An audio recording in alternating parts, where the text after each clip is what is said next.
Arizona Sports Marketing Presentation. I don't know why I had so many problems here. I'm in a cellar. Well, that was Jax was on the end, so he had it down. Oh, still the same. Change. Check, all good, all good. You sound good, but you sound good. Now on ESPN 620, 98.7 FM HD2, and streaming live at ArizonaSports.com. The guys are powered by the law offices of Lerner and Rowe. In a wreck and need a check? Make one call, that's all. 602-977-1900. And now on your ESPN station in Phoenix, ESPN 620, Roc and Manuch with Jimmy B. All right, you made it to Friday. Welcome in. Roc and Manuch with you today with Jax, as we are coming to you from Wright Toyota in North Scottsdale, our home every Friday. We have a set here. We have a big sign. We're streaming on YouTube and X, as well as, I believe, Facebook, right? That's true. We on Facebook? Twitch. Yeah, Twitch. So, but a lot to get into today. A lot of Diamondbacks talk as they begin a series against the Cardinals tonight. Both teams are aiming to try to rebound. They both have had some recent struggles. The D-backs have won 4 of their last 7, but they're coming off that loss in that series against the LA Dodgers. They're 13-11 on the road, and they're looking to gain some ground there in that competitive National League West. Zach Allen will be on the mound. He's 3-5 with a 5.14 ERA. He's also looking to rebound up that rough outing against Colorado, where he allowed 6 runs in 5 innings. He's had a pretty good record against the Cardinals, as he's posted a 3.12 ERA and 21 strikeouts to 3 career starts against them. So it's favorable for him. Let's hope that he can kind of turn it around. It seems like he pitches better on the road. I don't have the stats in front of me, but it just seems like, when he's playing these teams, he always on the road, has. Remember last year, he was on a roll, and they couldn't figure out what was going on. If a lot of guys were kidding, maybe they keep the stadium open. Remember the old Kurt Schilling way of life? He had had the roof closed. But, it's just interesting. That was his wife who wanted the panels open. Yeah, who knows? Because of the sun would hit her, and she had some skin issues. Some of the idiosyncrasies with wives, with players. But, again, Zach Gallen, you're right. He's always had the propensity. But you got the second leading hitting team in all Major League Baseball in the St. Louis Cardinals. Dodgers are first. Had the Dodgers this first part of the week. Now you got the Cardinals. Second leading team as far as hitting is concerned. And Cardinals are a big surprise, only 3 games out, but they've lost the last 2 in a row. They've won 6 out of the 10. So, again, if Zach Gallen can settle down and this team can heat up their bats, have a chance to win that series before they come back and take on the Pirates next week. Corbin Carroll is 278 with 15 homers, 34 RBIs. He's been at least one of the only constant offensive threats for this team. He's done a great job there. But this is a big series for them. They got to continue to try to win series. If they can take 2 or 3, that would be good. As you mentioned, Pittsburgh coming in town, a team that's been struggling quite a bit too. They've already fired their manager 2 weeks ago, so they're having issues. And there's been some talk that there could be a trade for Skeens, but their GM has basically said no, it's not part of the conversation at all. However, you never say never. That would suck if you're a Pittsburgh Pirates fan. My gosh, can you imagine? Lost your ace like that. He's your ace. He's your face. He's the ace of that Pirates team. And I haven't looked at. I'm imagining. I'm pretty sure he'll be scheduled to start when they come into town next week. But the other guys that are I think that are starting to come around for this Diamondbacks team is Perdomo's playing really well, and Lourdes Gurriel's starting to get a little hot. He's starting to feel it a little bit, and Ketel Marte, he's starting to get his home run stroke back. And the thing about Ketel Marte, I don't know if you feel this, Rock. Anytime I see him play a run, I'm like, just don't pull a hammy. Just don't pull a hammy. Last 2 years, with the ankle injury toward the end of last year, he had hamstring twice last year. You just hope that maybe Torey Lovullo might DH him once in a while. Because what it's basically been has been Pavin Smith DHing, or Naylor. They've been alternating at first base, going back and forth. So you just kind of hold your breath every time that Ketel Marte starts running and taking out, because they can use his power, his bat. So that's the one thing you see. Those 3 guys, aside from Corbin Carroll, that are starting to get it. College baseball is underway. The Arizona Wildcats defeated BYU 4-1 to advance to the Big 12 championship semis. They'll face West Virginia in the next round as they continue to pursue that conference title. Both Arizona State and GCU are out of it. Staying with the Wildcats, they will play San Diego State in Phoenix as part of the Hall of Fame series, which will be in the fall. This is a neutral site game, but pretty high profile as San Diego State, which has had some success as of the last few years, would be good for a matchup for them. When it comes to any national stuff that's going on, of course, the NBA playoffs are underway with Oklahoma City taking care of business once again last night as they beat Minnesota 118-103. And it was a game that kind of, was back and forth a little bit. I mean, Thunder had the lead for the most part, but then they kind of took it away late in that third quarter, and they never really looked back. Well, they're up by 24, to your point, midway through that third quarter. And you're going, my gosh, they're going to blow them out. Then all of a sudden, the Timberwolves go within 10. Yeah, they made a strong surge there. Strong surge. And, all of a sudden, then you hit a couple big threes. The thing about this game is when you watch OKC, they scored 70 points again in the second half against this T-Wolves team. It's just that they continue to come at you in waves, guys, coming off the bench. And they just don't miss a beat, even though they only scored, 17 points off the bench. It's that defensive prowess that you see them bring in that holds off or sustains this Timberwolves team. And, you watch Chet Holmgren, and the more I watch him, because I watched those guys a lot this year, when you saw highlights, it was mostly all about SGA, is just Chet Holmgren with the 22 points, just his size. He and Hartenstein down low, just his size, the way he moves. I was like, wow, this kid really does shoot well. He moves well. The three down low. Got a greater appreciation watching Holmgren, though he's been a star. But, I mean, as far as actually watching him and breaking his game down, really been the difference between he and the big guys down low. SGA, his stat line, 38 points, 10 assists. Is he now the face of the West? Yeah, I would say so, sure. I mean, MVP, here he is. He's unguardable. He seems like, I don't know who can stop him. And the thing is I like his humility. I like his game, the way he dishes it out. He's kind of reminds me of that all-star guard, a superstar guard that gets everybody involved. And then he kind of takes over. He kind of picks his moments. But just the humility, the way he gets this entire team. But, yeah, I would say that between he and I think Ant-Man is still a ways down the road. But those two playing against each other, even though they didn't guard each other, I think are the up-and-coming, if not the faces of the NBA, or the Western Conference, I should say. For Minnesota, now we ask, how are they going to respond at home? Can Karl Anthony Towns wake up? Can Ant-Man take over a game? What do those two need to do? Because they need to step up, or this is going to be a sweep. I just think it's the defense of OKC, to tell you the truth, right? Yeah. Everybody say, hey, they got to step up, but look at the defense. They are tenacious on the perimeter defense, and they come down the middle. I mean, they basically shut Gobert out. You think about that. He wasn't no offense at all. He wasn't a factor. It's probably more of a liability. And they had a couple blocks on him. And the other thing, too, is the uncharacteristic turnovers. And they talked about this. 17 last game, 17 again last night. And the thing that they really extrapolated on was how this OKC team takes advantage of that. They're the number one fast break team. I think they're one of the top three is turnovers, but they were talking about what you do with that turnover. As far as conversions, they're like one of the best as far as conversions and turnovers. I think it's been all defense, and it's those two big guys down the middle that have sustained Gobert. If you're going to come driving down the middle of the lane, you got 2 7-footers, two guys are 7'1" to contend with. Yeah, Thunder, they seem as though, and to your point, Manuch, I didn't watch a lot of Thunder games this year, but they are young.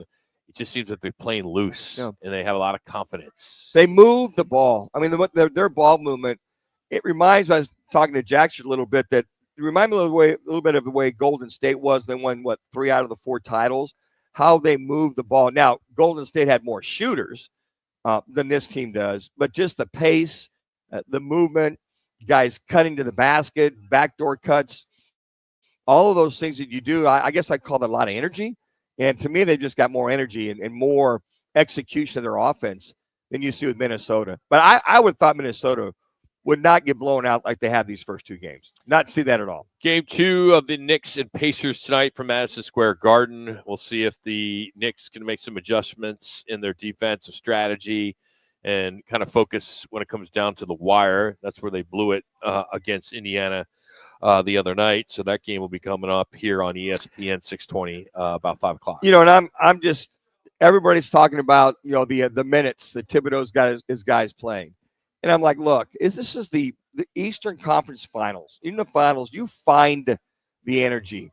If guys are tired, he can substitute them in and out. And that mantra about, well, Thibodeau wears his guys out every year. Well, okay, but I mean, they hung with Indiana as far as the offense is concerned. Their defense is suspect. Turnovers again. So I'll be very interested for them to bounce back. I hope they win this game because I'd love to see this thing go 7 games. I really would. Coming up, Carolina took care of Florida 5-0 last night. You'll hear some sound from that. You'll also hear some thunder sound as well. And we have some Brock Purdy sound that we will pass along as we get into our replay rewind. We're out here, right, Toyota, right on the corner, right on the price.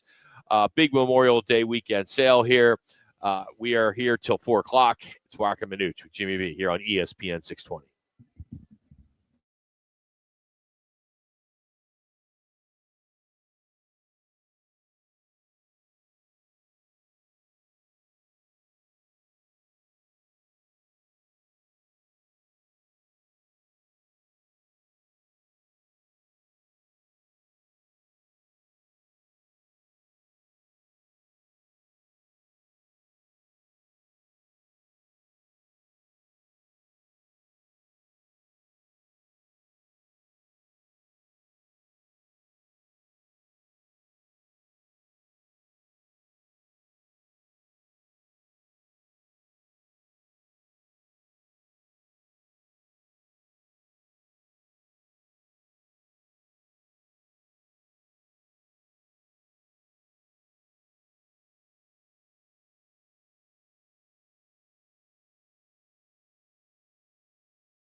All right, we got some NBA.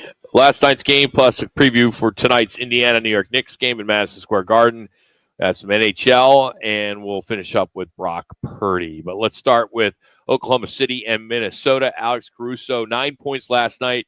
He had 9 points in game one as well. Off the bench, he's been somewhat of an X factor there. He was a huge free agent signing this past summer. And here's one of his threes last night that happened there in the second quarter.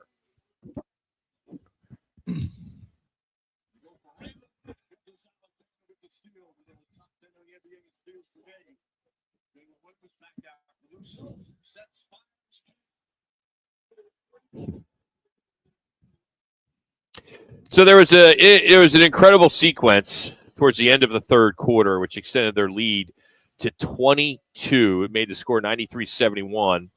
And you had a Wallace three, you had a SGA steal, which ended up into an alley-oop to a Chet Holmgren. And you'll hear the crowd. The OKC crowd was just rocking.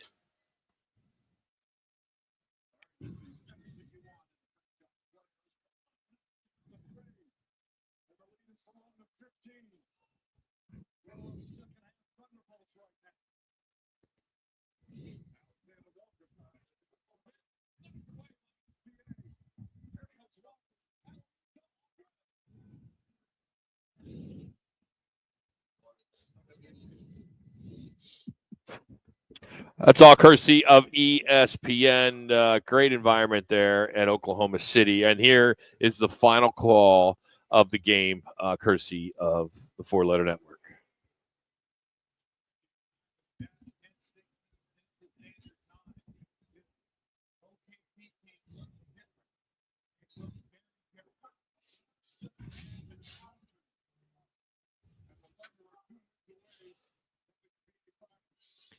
It's fun to watch, Rock.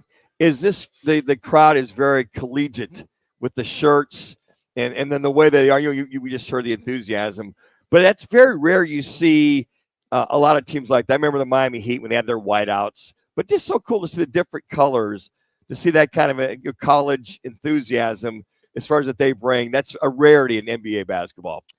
So they won by 15, 118-103. All right, tonight it's Indiana, New York, game 2, which you'll be able to hear right here on ESPN 620. Here's former Phoenix Sun Mikal Bridges talking about the energy needs to be pretty high for tonight. Yeah, no, I mean, energy's fine. Energy's pretty high. I think vibes good. I think it's just, just owning up, not finishing strong. But other than that, at the beginning, they started off making every shot and kind of figured it out, got better, strong quick start. So it was just like a 95 minutes, and learning from it and just owning up to it. We had to be better. So I don't know, crazy. Nothing to, obviously we want that game back, but that would be serious. So just come out and be better. It's like hopefully we missed it. We got another chance. We're looking forward to Scott Spreitzer at about 2:30. He'll handicap this game as well as the next Thunder game and get his thoughts on what's going to happen here. Because I think, at least when I was watching the game, I thought the game was over. I was like, Knicks won this game. Yeah, I was literally getting ready to turn it up by 14 points. Yeah, I was like, this is okay. Darn it. I was 12 points with 36 seconds to go. Yeah, you're like, this is over. And no one blows this. Neesmith hits 3 threes in a row, and then you get a couple of Toppin puts a couple back in off of rebounding. Next thing you know, you're there, and it's amazing. You've seen so many of these. I mean, think of OKC's comebacks throughout the year, what they've done. And you look at Indiana, the comebacks they've had this year, the phenomenal comebacks. And again, it's can the Knicks keep up offensively with that pace? And we talked about the OKC and Timberwolves on average, and now look at the Pacers. They're averaging close to 120 points per game. The Knicks are averaging just close to 110. You hear Mikal Bridges talk about energy and pace. I hope they can. I think they got to try to slow the Pacers down, if anything, and just kind of play more of a half-court game, play more of their game than try to keep up with the Joneses, i.e. the Pacers. Well, I think there could be a little Knicks burnout, too. Brunson and Hart playing 45-plus minutes. Can Brunson carry this team 40-plus minutes a night? I mean, their bench is not as deep as the Pacers.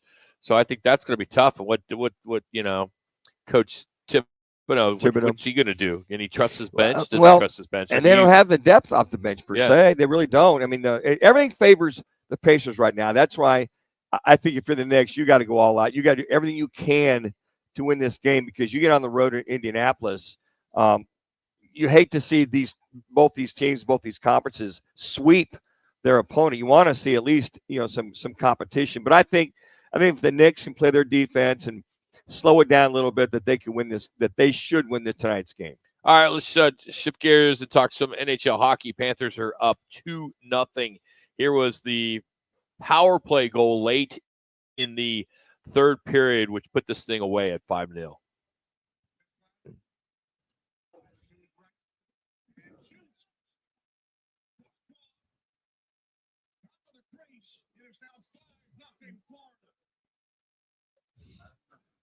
TNT with the call. This is just not good hockey when you're getting blowouts like this. Yeah, they've outscored them 10-2, and you know 5, 6, 7 in the Toronto game. They scored 6 goals.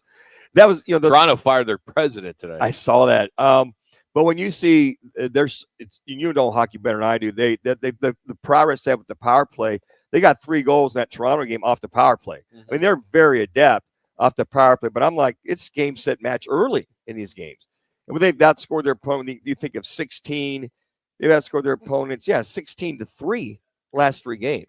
That's how strong this team is. All right, now I haven't heard this clip yet. So I'm going to preface it by saying I have not heard this clip yet. So Disclaimer? I'm going to set it up the best I can.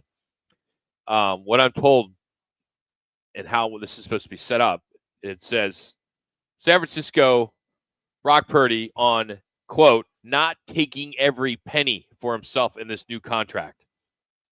Really? Is he making $60 million? Hold on back there. Isn't he making $60 million a year? 53. All right, we'll just round it up. 60. You don't think he took almost every penny? Well, his market was 55 to 60, Rock. So he took a little bit of a hometown discount Whatever. to go ahead and at least run the table on. for Fred Warner and some of the other guys that they may extend. But Warner, some of the money left on the table was part of that extension for Fred Warner. So he did keep some of that money on the table. Team player here, Rock. Oh, please. Here's Brock Purdy.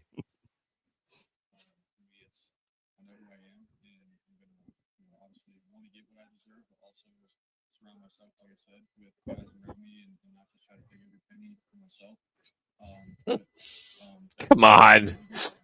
You try to meet the middle ground, and where we ended, man, I'm extremely grateful and happy with it. I don't know if he wasn't there, Brock's going to take a pay cut, he's a nice guy, or this or that. For me, man, I played in the NFL, there's 32 starting quarterbacks, and those guys, it's not the easiest job in the world. And for me, with what I've done and everything, I can hang my hat on the fact that I've had success in this league and I'm capable of leading an organization all the way to the end of the Super Bowl. I've proved that. And so for me, I know who I am, and I'm going to obviously want to get what I deserve, but also surround myself, like I said, with guys around me and not just try to take every penny for myself.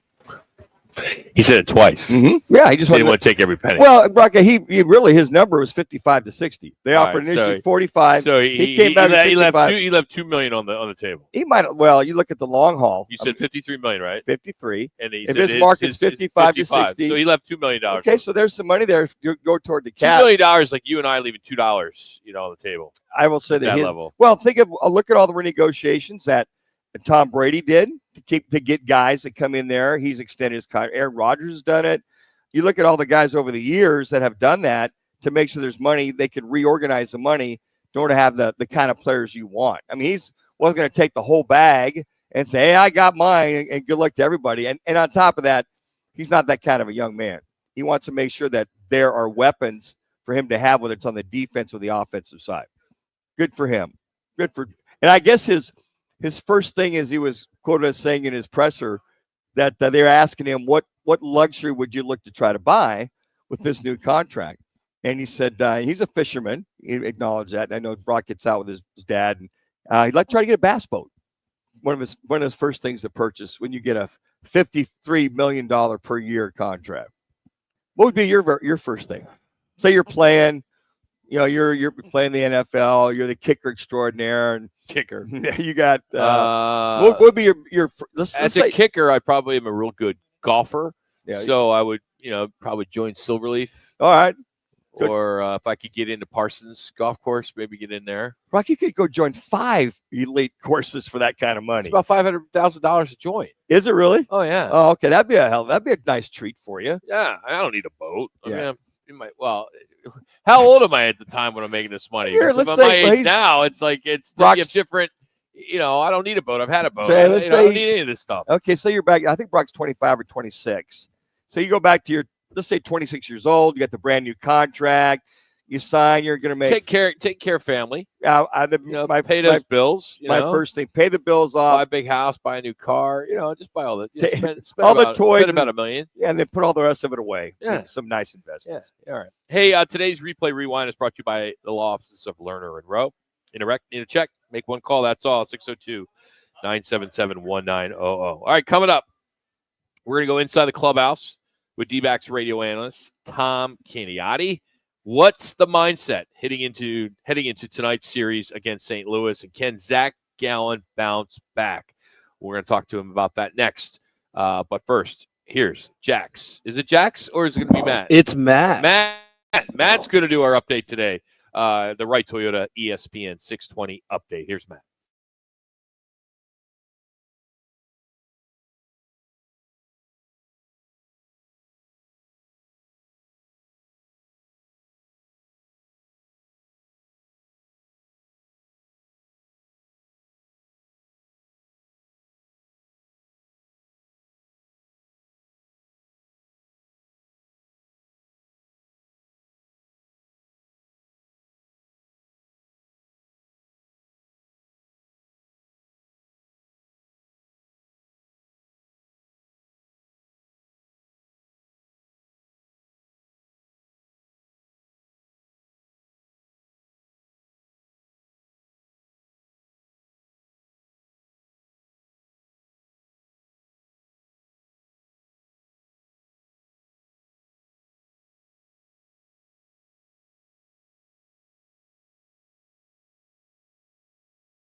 I said volume down. All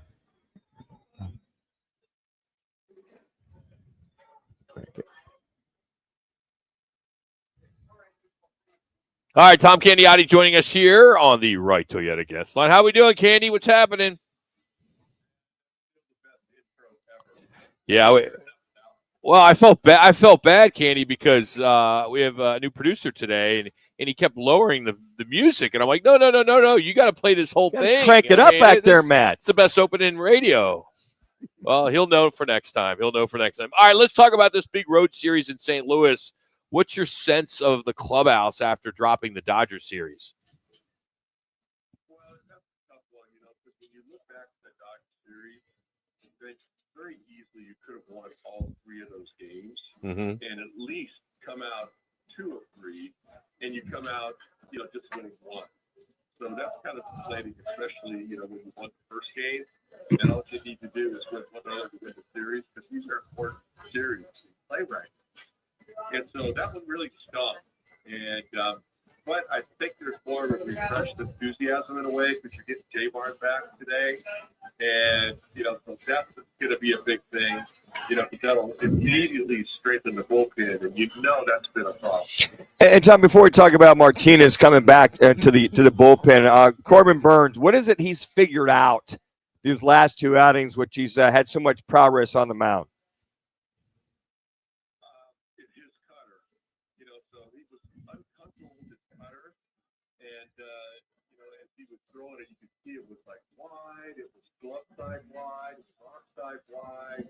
He just watched where the catcher sets up, he watched where the ball was, and it just wasn't quite there. And then all of a sudden, slowly but surely, he's going to get his legs underneath him, and he's been driving that ball like right on his glove hand side, right to the catcher, like whether it's 2 inches on the plate or 2 inches off the plate. He's been dominating that area of the strike zone. And when that happens, then all of a sudden his curveball becomes that much more force, and that's what we're getting a lot of strikeouts with. So more than anything, we talk about like back out, everything kind of stems off fastball command. They're okay with fastball command. Corbin is this cutter command, and he's got it right now. I would expect him to put together about just like string together a bunch of them. In that 6th inning, obviously you get a couple of hits and then you hang. What was that, a slider? What was that they hung out over the plate that Hernandez took way deep at Chavez Ravine? What was that? Hernandez is not very good on a slider or cutter or fastball on the outside part of the Right. middle end. Right. Likes the full ball, likes to hit the ball from center field, really to the foul line. And he throws his slider because he's been just treating him up with his cutter away. So he wanted something that was going to break a little bit more. And so he did. He chose the slider. Unfortunately, he got a little bit underneath it, and the ball just kind of hung right there instead of getting on top of it, as we say, and driving the ball off the plate. Because I think that was one of the pitches that he wanted him. He wanted it to start in the strike zone and break out of the strikeout or out of the strike zone so he could get a strikeout with it. And that one, unfortunately, just stayed in the strike zone and wasn't very sharp. So the Cardinals are hitting 290 at home. How important is the sequencing in pitching? For a park like Busch is a hitter's park, right? I know you pitched there, correct? I don't think I pitched in this one. This one? I pitched in the one before. Okay. But is your mindset different going into a game where say the park is a hitter's park, or say if you're pitching at Yankee Stadium, well, at least the new Yankee Stadium with the short porch there in right, does that play into how you get ready? It can if you let it. Okay. But, pitchers, you're just taught that, look, at my job, I can control 2 things, and that's all I can control. And that is picking up the glove, hitting the glove, and then becoming the best fielder I can become. Right. Okay. All you can do, that's just execute the pitch. what are catching, you know, if it's Moreno, if he's catching, Herrera, if he's catching, whoever, just wherever that glove is, I'm going to nail it, and then I'm going to become the best pitcher or the best fielder I can become. And, you know, you don't, so that way you're not really worrying so much about the hitters.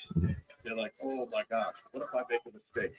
You know, that's the kind of thinking you don't want to think about. You only want to think about, like, I can't control what the hitter does in the pitch, but I can control where I throw it. And so that's the mentality of successful pitchers. And I think the ones that struggle and stuff, they're always worried about the what if. What if I hang it? You know, those kind of things. That's the kind of stuff you got to do. Okay, so speaking of catchers, Gabby's played the last several games. Herrera is going to get the start behind the plate. So they started doing this comparison. Well, when Zach and Gabby, his ERA is 6.58. But when Herrera's behind the plate, it's 2.38. And then you think of, okay, when Randy Johnson used to pitch, like when he threw his perfect game against Atlanta, he had that one guy, I forget who the catcher was, that always caught Randy. Is that always? Miller. Yeah, Oh, Robbie Hammond. Yeah, Robbie Hammond. Robbie. Is that still a thing, or is this just coincidental that Gabby needs a break? So pull the curtain back, would you, Tom? Yeah. I remember even with, you know, he had his guy. He wanted the defensive catcher. He always wanted to throw the catcher to Tom. Because that was the one game a week he was going to play. He knew he was going to be well prepared. You know, he's getting 100% of. Well, with Gallen and Herrera, they really hit it off. And I know Tom's story in the past. You know, he tried to match those guys up because, you know, hey, look at Zach feels comfortable throwing. Well, not that he doesn't feel comfortable throwing to Moreno, but, you know, when you start getting success with a certain catcher, you're kind of like hoping, you know, that something should be catching me. And Zach doesn't quite game now on his team that, you know, he could go up to Torres and say, hey, look, you know, I feel really good with Herrera, but I don't want to make it a thing, you know. Moreno knows about that, whatever. Torres and his coaching staff will take care of that. But, you know, he's, you know, Zach has kind of earned that right to, you know, to be able to go out and he kind of choose his catcher. Tom Candiotti joining us here on ESPN 620. Tom, as a pitcher, a knuckleballer, did you find that there were some catchers that couldn't catch you? Oh, yeah. Really?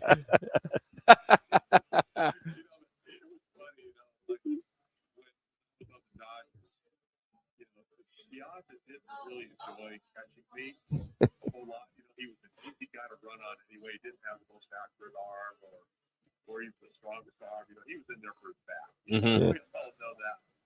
And so that was usually the day that Mike took off. Like when I was catching, not all the time, but for the majority of the time. So I always get back to catcher, which, you know, I love the fact that, you know, that I can do that. You know, but the best thing about that is Mike had such a potent bat that he could, whoever the manager, 2 minutes, put him in a critical spot of the game. And that usually was with guys on base, and he could go and do something and make an impact on the game, you know, by putting his bat in the work of guys on base. So, Tom, here's this. I'm a huge St. Louis Cardinals fan. They're 3 games out. They were in first place 2 weeks ago. How do they continue to just bad year last year? Now here they are, and they've got guys in the lineup. I may know 1 or 2 of them. Arenado, he's playing. I mean, how does this organization continue to be up there at the top? Hardly ever. Last year's anomaly to always be at the top of this organization.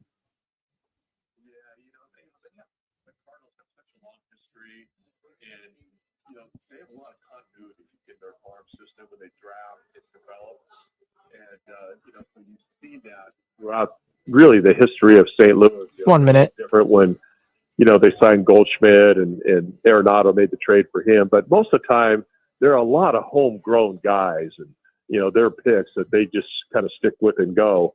You saw Molina for all those years, you know, behind the plate and all, you mean all those guys, you know, from whatever. But there's something about, you always hear the cardinal way to play the game. And, there's something to that. And this is how they preach it. This is how it's been successful for an organization. So they play the same way throughout the organization. So when they do get to the major league level, those guys know what the organization wants. They know what the manager's going to expect. And, if it's hitting behind guys, you better get that done. If it's, dropping a bunt down, better get that done. If it's, defensively, look, at we're usually a skilled defensive club, then, that's a priority. So they know that. They're not just worried about hitting. And then when you start getting offense from these guys, clear for break whenever, then that's what makes them tough, is because now they can spray the ball around and put the ball in play. They're more of a line drive hitting club than really a home run hitting club. So real quick, got about a minute here, Tom. You talk about major leagues. Lawler was crushing it at AAA. He's up. He's really struggling. McCarthy struggling here, but goes down and he's crushing it down there. What do you do with Lawler? You just let him play it out and hopefully he finds it, or what? At what point, 2-3 weeks in, you gotta win games. You can't wait for for him to catch up, I would think. Yeah, I remember talking with Torrey when he was called up, and that the thing with Lawler was they were going to give him, basically he's going to become an everyday player, but playing at a different position. And, maybe one day it's going to be third, one day it's going to be short, one day it's going to be second, one day it's going to be, who knows where. But he was going to be getting a lot of it at bats, right. So, that way he stays fresh. And so, unfortunately, he was tearing the cover off the ball in AAA, and it hasn't translated up here yet. But those kind of guys, they need reps. He's a young kid. He needs to be in that lineup every day. If you're going to really commit to him, he needs to be out there getting those reps. Yeah, Tom, it's only 10 at bats. Yeah, only 10 at bats, right? I mean, only 10. Yeah. I know. And with McCarthy, it's the same. He needs those reps also. And, he's getting consistent reps down in AAA and see how he responds offensively. He's tearing the cover off the ball. And so, that's what's hard when you get to the big leagues, because if a right-hander's on the mound, then most likely left-handers are going to play, and a left-hander's on the mound, most likely the right-handers are going to play, this kind of stuff. So you lose some of the at-bats that you don't worry about in AAA. So that's why I'm always like up for the old set lineups that we used to have. Sure. For the most part. I know there's some guys you can interchange, but that core of the lineup, they got to be in there. He's Tom Candiotti. Tom, thanks as always. We'll be listening. Appreciate your time. All right. Thanks, guys. That's Tom Candiotti joining us. He's brought to you today by All City Towing, the largest towing company in the state, a place where you can get your career going, get a serious boost as they are hiring. All you have to do is go to allcitytowing.com and search careers. That's allcitytowing.com and search careers. All City Towing, where your future is on the move. We'll continue. We're out here at Wright Toyota. This is Roc and Manuch with Jimmy B on ESPN 620.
It's Friday, and the guys are live from Wright Toyota. Right on the corner, right on the price. Wright Toyota, located at 77th Street and Frank Lloyd Wright Boulevard in Scottsdale. Now back to the guys on ESPN 620. All right, let's get to what's on this day here on May the 23rd. We go back 1948 as Yankees legend Joe DiMaggio hit 3 consecutive home runs to lead the Yankees over the Indians.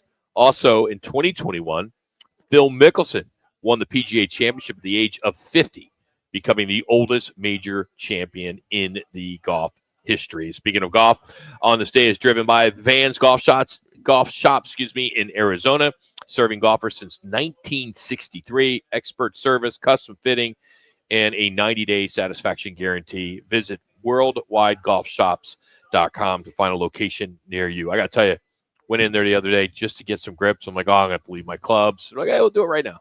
Really? The service is so good. Customer service is awesome. It really is. So, all right, let's get to some football at 50 as it's kind of quiet, not real quiet, but it's somewhat quiet. Aiden Hutchinson cleared to return after injury. Good to hear that. The Lions pass rusher has been medically cleared. He suffered that broken tibia and fibula that sidelined him last year, and he missed 12 games last year, but he had a strong start. He did 7.5 sacks in just 5 games.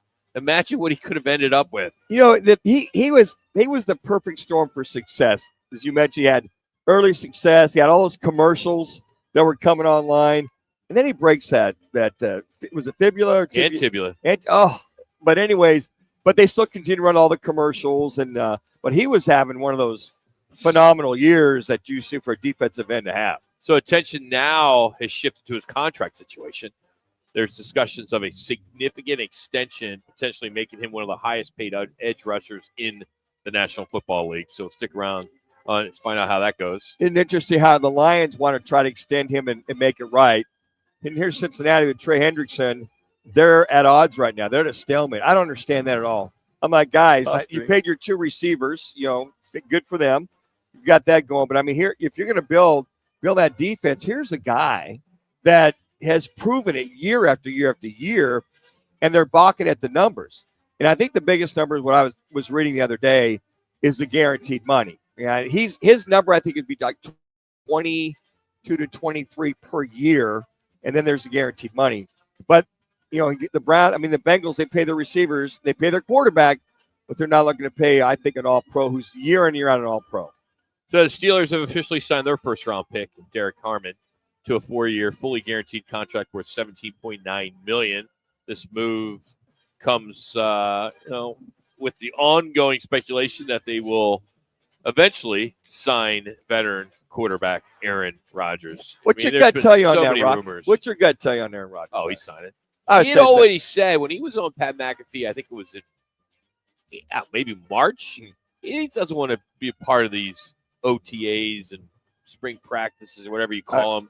He just wants to show up and play football, and he's deserved that. He's earned that right. Yeah, he'll have more than enough time to learn this offense. I think they'd like to at least have him for the last minicamp before they break for summer.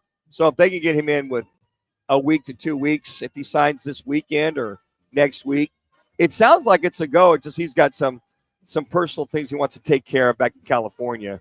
But I expect them to sign him anytime. They get in, get some familiarity with the players. Philadelphia Eagles running back Saquon Barkley has publicly defended the controversial tush-push play, calling critics of the tactic soft and lame. Amen, Saquon. Amen. I like that. The NFL has decided to keep the play legal. If you missed it, at least for the next year.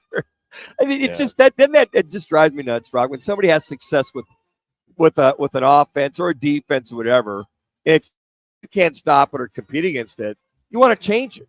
And I'm so glad that the other two, they need 24. They got to come forward. They got at least 2 of them that at least for a year have decided not to ban it for this year, because I think where everybody has a heartburn is that we're getting pushed from behind or getting pulled. Now you can still pull and push, and there's linemen have gone downfield when guys are running with the ball and they've gotten stopped, and you'll see 3 or 4 linemen come help push the pile.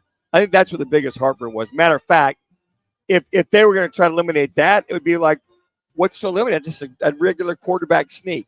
So I'm glad they're going to keep this thing going. Brock Purdy has confidently declared himself a top 10 quarterback in an NFL, in the NFL, that is, during a recent interview. It's a bold statement. It's stirred both some excitement and some anticipation among fans. I mean, they're pretty happy about it in San Francisco.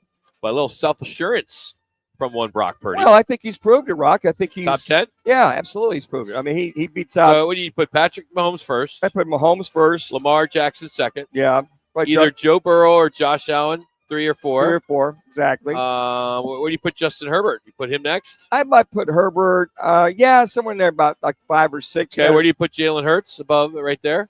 I'd be starting in there. I put him. Okay, in how the top about where do you put Jared Goff? I mean, he's been pitching. He's been playing pretty well. Yeah, he has. I put him probably about 7, 8. Okay, right and then where do you put Dak Prescott? Oh, I'd put him ahead Healthy? of Dak Prescott. Okay. Healthy, yeah. I'd put him ahead of Dak Prescott. I'd probably put Brock right around 8, 9, 10. Okay, With I was going to say 8. Yeah, right around 8-ish in that area. I mean, you look at some of these guys, list some of these quarterbacks. Jordan Love, he's above a Jordan Love. Geno Smith's just a very serviceable quarterback. Dak just hasn't proven it. And then they were talking about some of the other guys. What about Jaden Daniels? So you know what? He had such a an good year. incredible first year. I think you got to prove it. You got to have at least 3-4 years in as far as that. Now he's a good quarterback. Don't get me wrong, but I wouldn't put him in the top 10 as of yet. He has a statistic that's pretty strong. That being Jaden Daniels, and that is he went 12 for 12 on 3rd and 4th in one place. That's amazing. Pretty amazing. The other thing too, and you looked at they broke down when they were doing all this contract talk about Brock Purdy. Brock has had the top. He's in the top 3 of at least 5 categories in the National Football League over his first 3 years in the NFL. So you think about that and go, wow, percentage completion of throws 15 yards down the field, percentage completion as far as throws. I mean, it was like, wow. I mean, you don't really realize all the stats and the proficiency that Brock has had after 3 years in the National Football League. It kind of catches up to you. And then the years that his rookie year, starting game 10 or 11, the stats there, then his second full year, winning the NFC, going to the Super Bowl, his stats are off the charts there. Last year, with a lot of the injuries that he had around him, his stats are pretty good. So when you look at comparing against these other guys, he's in the top 3 of the 5 categories that they listed. Even I was surprised. Where do you put Kyler Murray of the 32 starting quarterbacks in the National Football League? We're in the middle? Yeah, 15, 16-ish. Yeah, right there. I mean, you still got to give him a little credit for his athleticism. Now, he's going into his 7th year. I mean, think about that, Rock. It's crazy. Going into his 7th year, this guy, I'm quite frankly, this has got to be one of those years the organization goes, look, he's got to be the guy week in, week out if they're going to get back to the playoffs. Because if they can't get to the playoffs or wild card this year, and he's still the starting quarterback, then I think at some point you got to look to draft somebody. You definitely got to look to draft somebody. 7 years with no playoff victories. One winning season. No playoff I would have victories. made the move already. I'm that 7 years. He goes 5-10-1 rookie. Then he goes 500, 8-8. Then he had a good season in 21, right. 9-5. Then 3-8, 3-5, 8-9. But remember those last 3 or 4 games that they went to the playoffs against the Rams, he was horrible, and then they sucked, and he did it specifically against the Rams in that playoff game. He really faltered. So this is a big year for Kyler. I think for the organization and him both. All right, coming up in hour number 2, the WM Phoenix Open chairman, Matt Mooney, will join us to talk about the major community impact project with the Child Crisis Arizona Center for Child and Family Wellness and the money that they are putting in there. And later that hour or next hour, sports handicapper Scott Spreitzer will break down tonight's NBA and NHL lines. 10 Plus seconds. We'll talk D-backs and Cardinals. and a lot more as we get rolling here in hour number 2 from Wright Toyota. It's Roc and Manuch with Jimmy B on ESPN 620.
Leader in sports is ESPN 620. And now, No, Matt. Empire Sports Marketing President. We got him. Okay. All good to go. Thanks. You turn that up a little bit, bud. Yeah, we can't hear it, dude. Turn it up, Go man. low on rejoins. Jimmy B, now on ESPN 620, 98.7 FM HD2, and streaming live at ArizonaSports.com. The guys are powered by the law offices of Lerner and Rowe. In a wreck and need a check? Make one call, that's all. 602-977-1900. And now on your ESPN station in Phoenix, ESPN 620, Roc and Manuch with Jimmy B. All right, we're at Wright Toyota right across the street. Normally, just a few months ago, we would see the Coliseum at 16, basically, but that is down now at TPC Scottsdale. But the Thunderbirds, who are hosts of the WM Phoenix Open, announced this week that the tournament this past February raised a record-breaking $18.1 million for Arizona charities, and that surpassed the previous record of $17.5 million. And joining us now, big part of it, the WM Phoenix Open chairman, Matt Mooney, who joins us now here on ESPN 620. How you doing, Matt? What's going on, my friend? Hey, good afternoon, guys. Great to be back on with you. Yeah, absolutely. So congratulations on a record-setting year, $18.1 million. What does that number mean to you individually and the Thunderbirds as you look back of the past Phoenix Open? Yeah, it's the ultimate payoff of a hard year of work, and we're so honored and humbled to be able to share that number with the community. And I think the beautiful thing about the Phoenix Open is it's a Phoenix story, and that tournament record charitable number is really a beautiful thing. The Phoenix Open is supported by our community, and then we as Thunderbirds get to turn around and support the community through this charitable gift. And so it's incredibly rewarding for us. So, Matt, that number beats last year's total. So just us two right here. What's the secret? What's the secret to sustaining that kind of momentum year after year? Because it's definitely not a broken record, but we bring on every chairman about the same time every year, and you guys continue to break the record. Yeah, it's incredible. I mean, I think we really made our focus this year on the fan experience and the player experience, and trying to make some tweaks to the event that we felt like would improve the quality of both. And that type of a number it's really a testament to the fans. We're so fortunate that at this moment in sports where there's a lot of events that are struggling for attendance, we really have more demand than we can even accommodate. And we're just so proud that people want to continue to show up and support this incredible environment, and most importantly, what it means to the Valley. And not just through the charitable number, but even through the way that we see businesses come check out Phoenix and attend the tournament and ultimately relocate here. And that's all ultimately at the core mission of Thunderbirds. A big part of this year's announcement happens to be the new Child Crisis Arizona Center. Can you talk about the Thunderbirds connection with that project? Yeah, that one is near and dear. We've given over $2 million to Child Crisis Arizona. Kind of a cool story. Our oldest living Thunderbird, Jerry Lukowitz, was one of the founding members of Child Crisis Arizona many decades ago. And when you look at what they do in the community, my favorite stat is over 45,000 meals each year to infants and children that are in need. But they don't stop there. They provide a full range of services, from basic needs to financial planning classes, parenting classes. They do art and music classes for kids, and just a full spectrum of services that really meet the familial needs in our community. And what better way for us to partner with a group that does that. And then you top that off with the fact that we just sponsored them in helping build the first net zero nonprofit facility in the state of Arizona. They've got an incredible location out in Mesa, and that also hits at our sustainability efforts that we tackle with our incredible title sponsor WM. And so just a very synergistic relationship for us with Child Crisis, and a perfect fit for us to be able to announce this number. Matt, it's just amazing when you hear the stories, and it's also amazing how many people are in need of Child Crisis. I've had a few friends that have been involved with this, and even met one young man that, like you said, I don't know, 15, 20 years ago was part of it, grew up, things got straightened out, but the abuse and the situation they come from really just breaks your heart. So I commend you guys for the donation.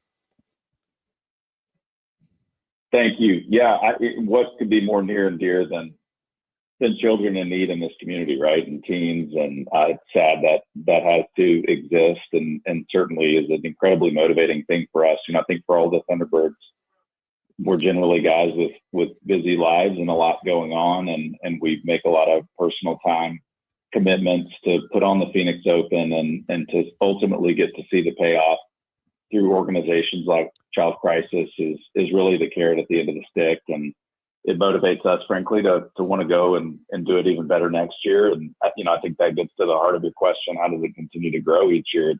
It's because we get to see the impact of this 365 days a year, and we certainly don't want to stop. He's Matt Mooney, WM Phoenix Open chairman. All right, you wrapped up a huge year. What's already in motion for the 2026 tournament? Any changes, additions that you can kind of? I know the next chairman will be in charge of that, but can you tease it a little? Right. Yeah, Jason Eisenberg is working on it. I'll tell you, we made a few big changes this year. We added the additional entrance off of Greenway. Huge. Right intersection. Oh, yes. It was really big. And we built like 1,100 feet of player bridges that spanned up and over high traffic areas where we've had congestion in the past. And so one of our big takeaways from 25 was that we were really able to spread people out on the golf course a lot more because of those changes. And so I think it does give Jason Eisenberg, our chair next year, and future chairs just more flexibility and optionality to continue to bring value-added changes to the tournament. And we're thrilled with how those things worked. And everything that we look at is just going to continue to go back to those filters I mentioned earlier: fan experience, player experience. If we get that right, there's no reason we can't make it better each year, but also continue to make it bigger. And Matt, how often, I mean, I know you probably, get a little bit of a litmus test or a feel from the players. What kind of response did you get from the players or those that you talked to in reference to all the changes you made this year? Yeah, I'm glad you asked, because we really do take, obviously, the player feedback and PGA Tour feedback so much into consideration with any change that we make to the course. And last year when we finished the 24 tournament, Chance Cosby, our executive director, and I flew to Riviera the next day to meet with the Player Advisory Council to talk with them. And the feedback we got from 2025, I'd tell you, was just overwhelmingly positive. The players loved the changes. They loved the event. We give a lot of credit to our fans. We felt like the environment this year was electric. It was what we want to see from the Phoenix Open, but it was also respectful. They struck the right balance in supporting the players. And so that we think puts us in a great position moving forward. One of the comments I enjoyed, Colin Morikawa wasn't able to play in our event this year. And the next week in his press conference at Riviera, he made the comment that he was watching it on TV and regretted that he hadn't been able to be there. And so, that's what we want. We've got such a world-class field, with obviously Scotty Scheffler being a distant number one and having such an incredible history with our tournament, having won it twice, then being the location of his first win. And so we want to continue to take care of those that are here and create a little FOMO for those that haven't been. Matt, it's interesting because a couple players said they could, this is interesting to hear this, that they could breathe out there on the course. They didn't feel so crammed. I think one said, hey, years past, he felt like a sardine in the can because of the tightness or whatever, but they felt like they had space in this year's Open. Yeah. I love hearing that. I mean, I think that kind of goes to what I was talking about earlier with the changes. We felt really confident going into the year that those were going to be impactful changes.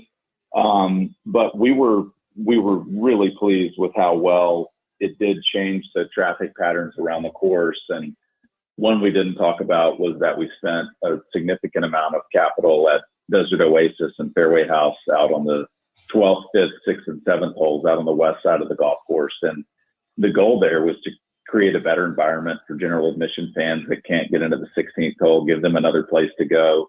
But it also spreads people out on the golf course and gives them a chance to actually see golf more while they're enjoying the amenities. And I think the players, really appreciated that because it did spread out the fans. 2 minutes. It gave them, more of an electric environment across the course, not just on those famous closing holes on 15, 16, 17, and 18. And so we're thrilled, and we're going to continue to look for ways to enhance that experience around the course. I have an idea for you, Matt, if you would like to hear it. I love it. I'm always well, this one's a little bit of a stretch. I went to the PGA Championship at Quail Hollow this past weekend. And they did every ticket purchase included concessions. So concessions were included in the ticket. And I got to tell you, I mean, from the chicken sandwiches to the Italian sausages to the drinks, I mean, it was everything you can think of except for the alcohol. And it was so well received. I don't know if any of you Thunderbirds went out there for it, but it was tremendous. I thought it was, I don't know if that's going to be something that's going to be the start of something, but wow. It was amazing. It was just so cool. And the food was outstanding.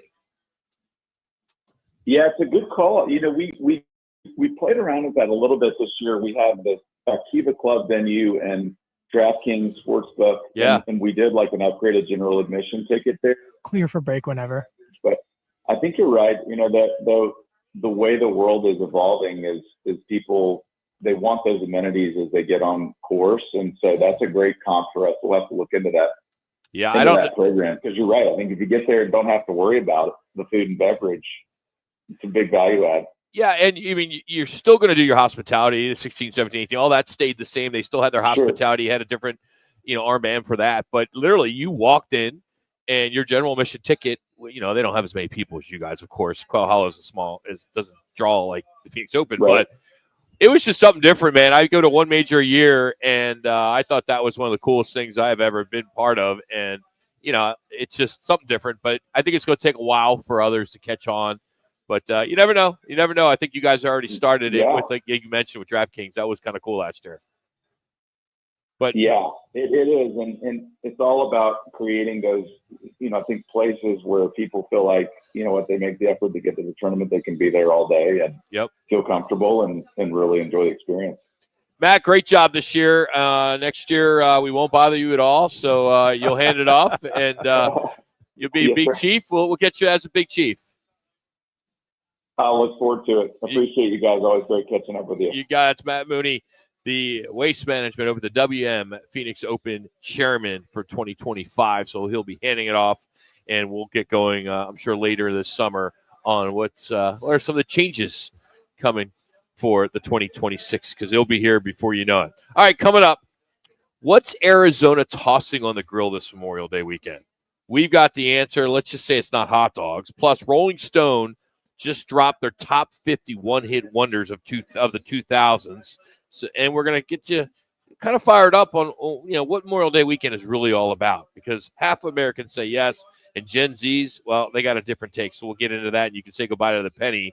That's all coming up. Sports Bar Gossip right here on Roc and Manuch.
All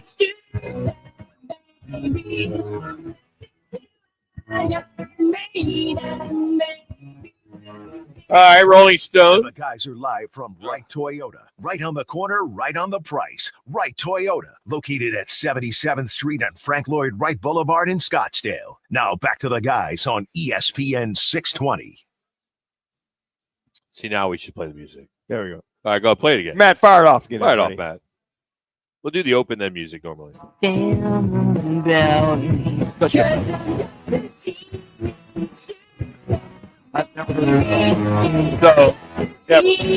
Rolling Stones. This is the number one-hit wonder from the 2000s. It's called Teenage Dirtbag by Wheatus. Never heard of him. Anybody? I've heard this song. Have you? Yeah, it was in, I think, Cheaper by the Dozen or one of those movies growing up. It sounds very familiar. Yeah, it's a classic, but I wouldn't say the best one-hit wonder of the 2000s. 2000s. Number 2 is Lip Gloss from Lil Mama. And then number 3 was I Want to Be Bad by Will Ford. Are you familiar with those, Jacks? No. Not familiar. Yeah. All right, you could throw that song away, Matt. That's a good trivia question for the 2000s. I remember the one-hit wonders, gosh, in the 70s, 80s, and 90s, but 2000s, my listening was mostly, contemporary stuff. All right. Happy almost Memorial Day weekend. We're right there. And if you're looking forward to grilling, you're not alone. According to WildHub.com, 58% of Americans plan to barbecue this weekend. And Instacart, which I use a lot, shared some stats on what we're grilling. And they looked at types of meat state by state. Of course, the most popular options are burgers and dogs. Right. But the entire Midwest is obsessed with bratwurst. Okay. Almost every state, from Ohio to Colorado, bought tons of brats last weekend. I did that last night, brought the brats. For Texas and California and most states out west, it was steak. Skirt steak in Texas, ribeyes for Arizona and Idaho, T-bones, Nevada, Utah, Wyoming, and New Mexico, and beef flap. It's the popular choice in California. I guess they use that for fajitas. Yeah, it's kind of like it's almost like a skirt steak. You kind of never heard thicker. I never heard that either. Flat. It's a skirt steak for fajitas. Then way, way, way out west, it's frozen turkey burgers in Hawaii. What? Oh, come on. Ribs are popular in the South. Of course, Alabama, Mississippi, states like that. Kentucky, they buy lots of burger patties, chicken wings in the Carolinas and Maryland. And then most states in the Northeast are putting meat between bread. So beef patties, turkey burgers. Vermont, for some reason, they do country-style ribs. Alaska likes them too.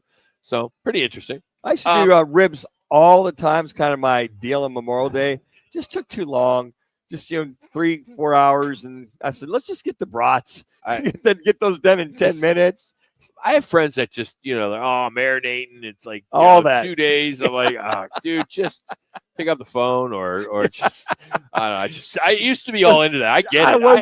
I have a lot of buddies that they love to grill, and I have the massive badass grill, but I just man, you got the grill hot master for it's that. Too hot. I mean, I have the pizza oven.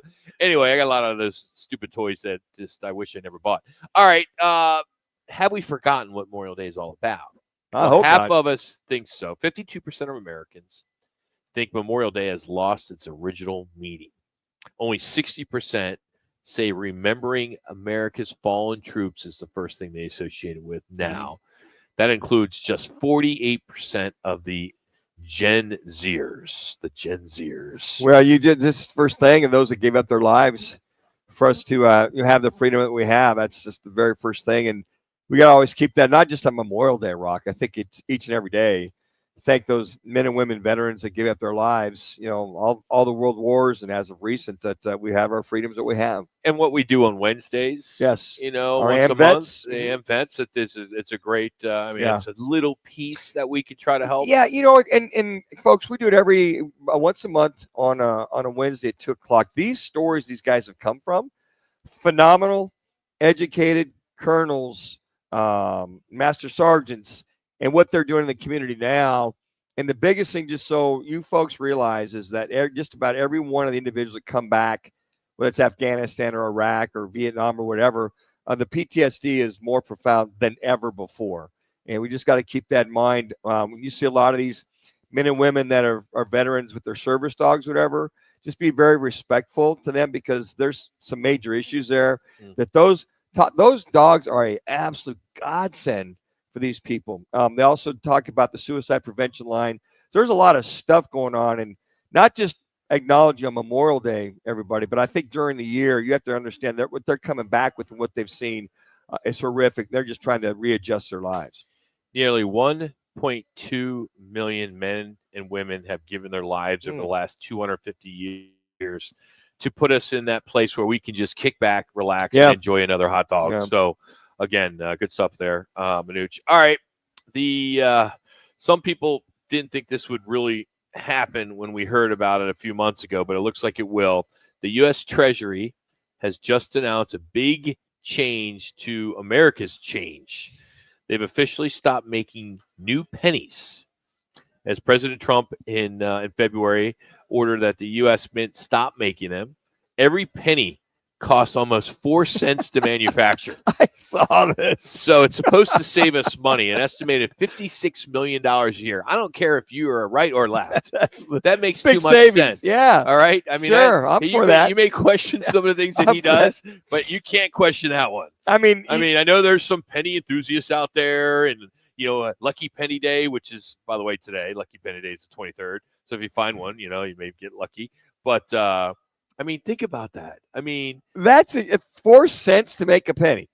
I mean, the copper, I guess, has gone up, and so you got to use that. But if I see a penny on the ground, I pick it up. A penny found is a penny earned, right? So I pick it up. I thought you only pick it up if it's heads. Well, if it's heads up, but tails, heads, whatever. It's good luck you found some money. That's how I look at it. But I do check. I go, is that heads or is that tails? Oh, okay, it's a penny. Throw it in there. Who doesn't have that that change? We got it. 2 minutes somewhere, 2 right? minutes. I told my wife, I said, honey, this bad boy's full. And I said, you can always predict there's probably, I don't know, she gets it towards jam-packed, $95 to $100, but they charge you with a Coinstar charges at what, 3%, pay them $10, you net out $85. Hey, use it. And that they always say, hey, look, save your change, because a lot of people use change as far as rounding things off, or hey, you owe me $1, they'll pay in quarters. They say, no, put it away, save it, and then when you go cash it in for $100, whatever, there's $100 saved.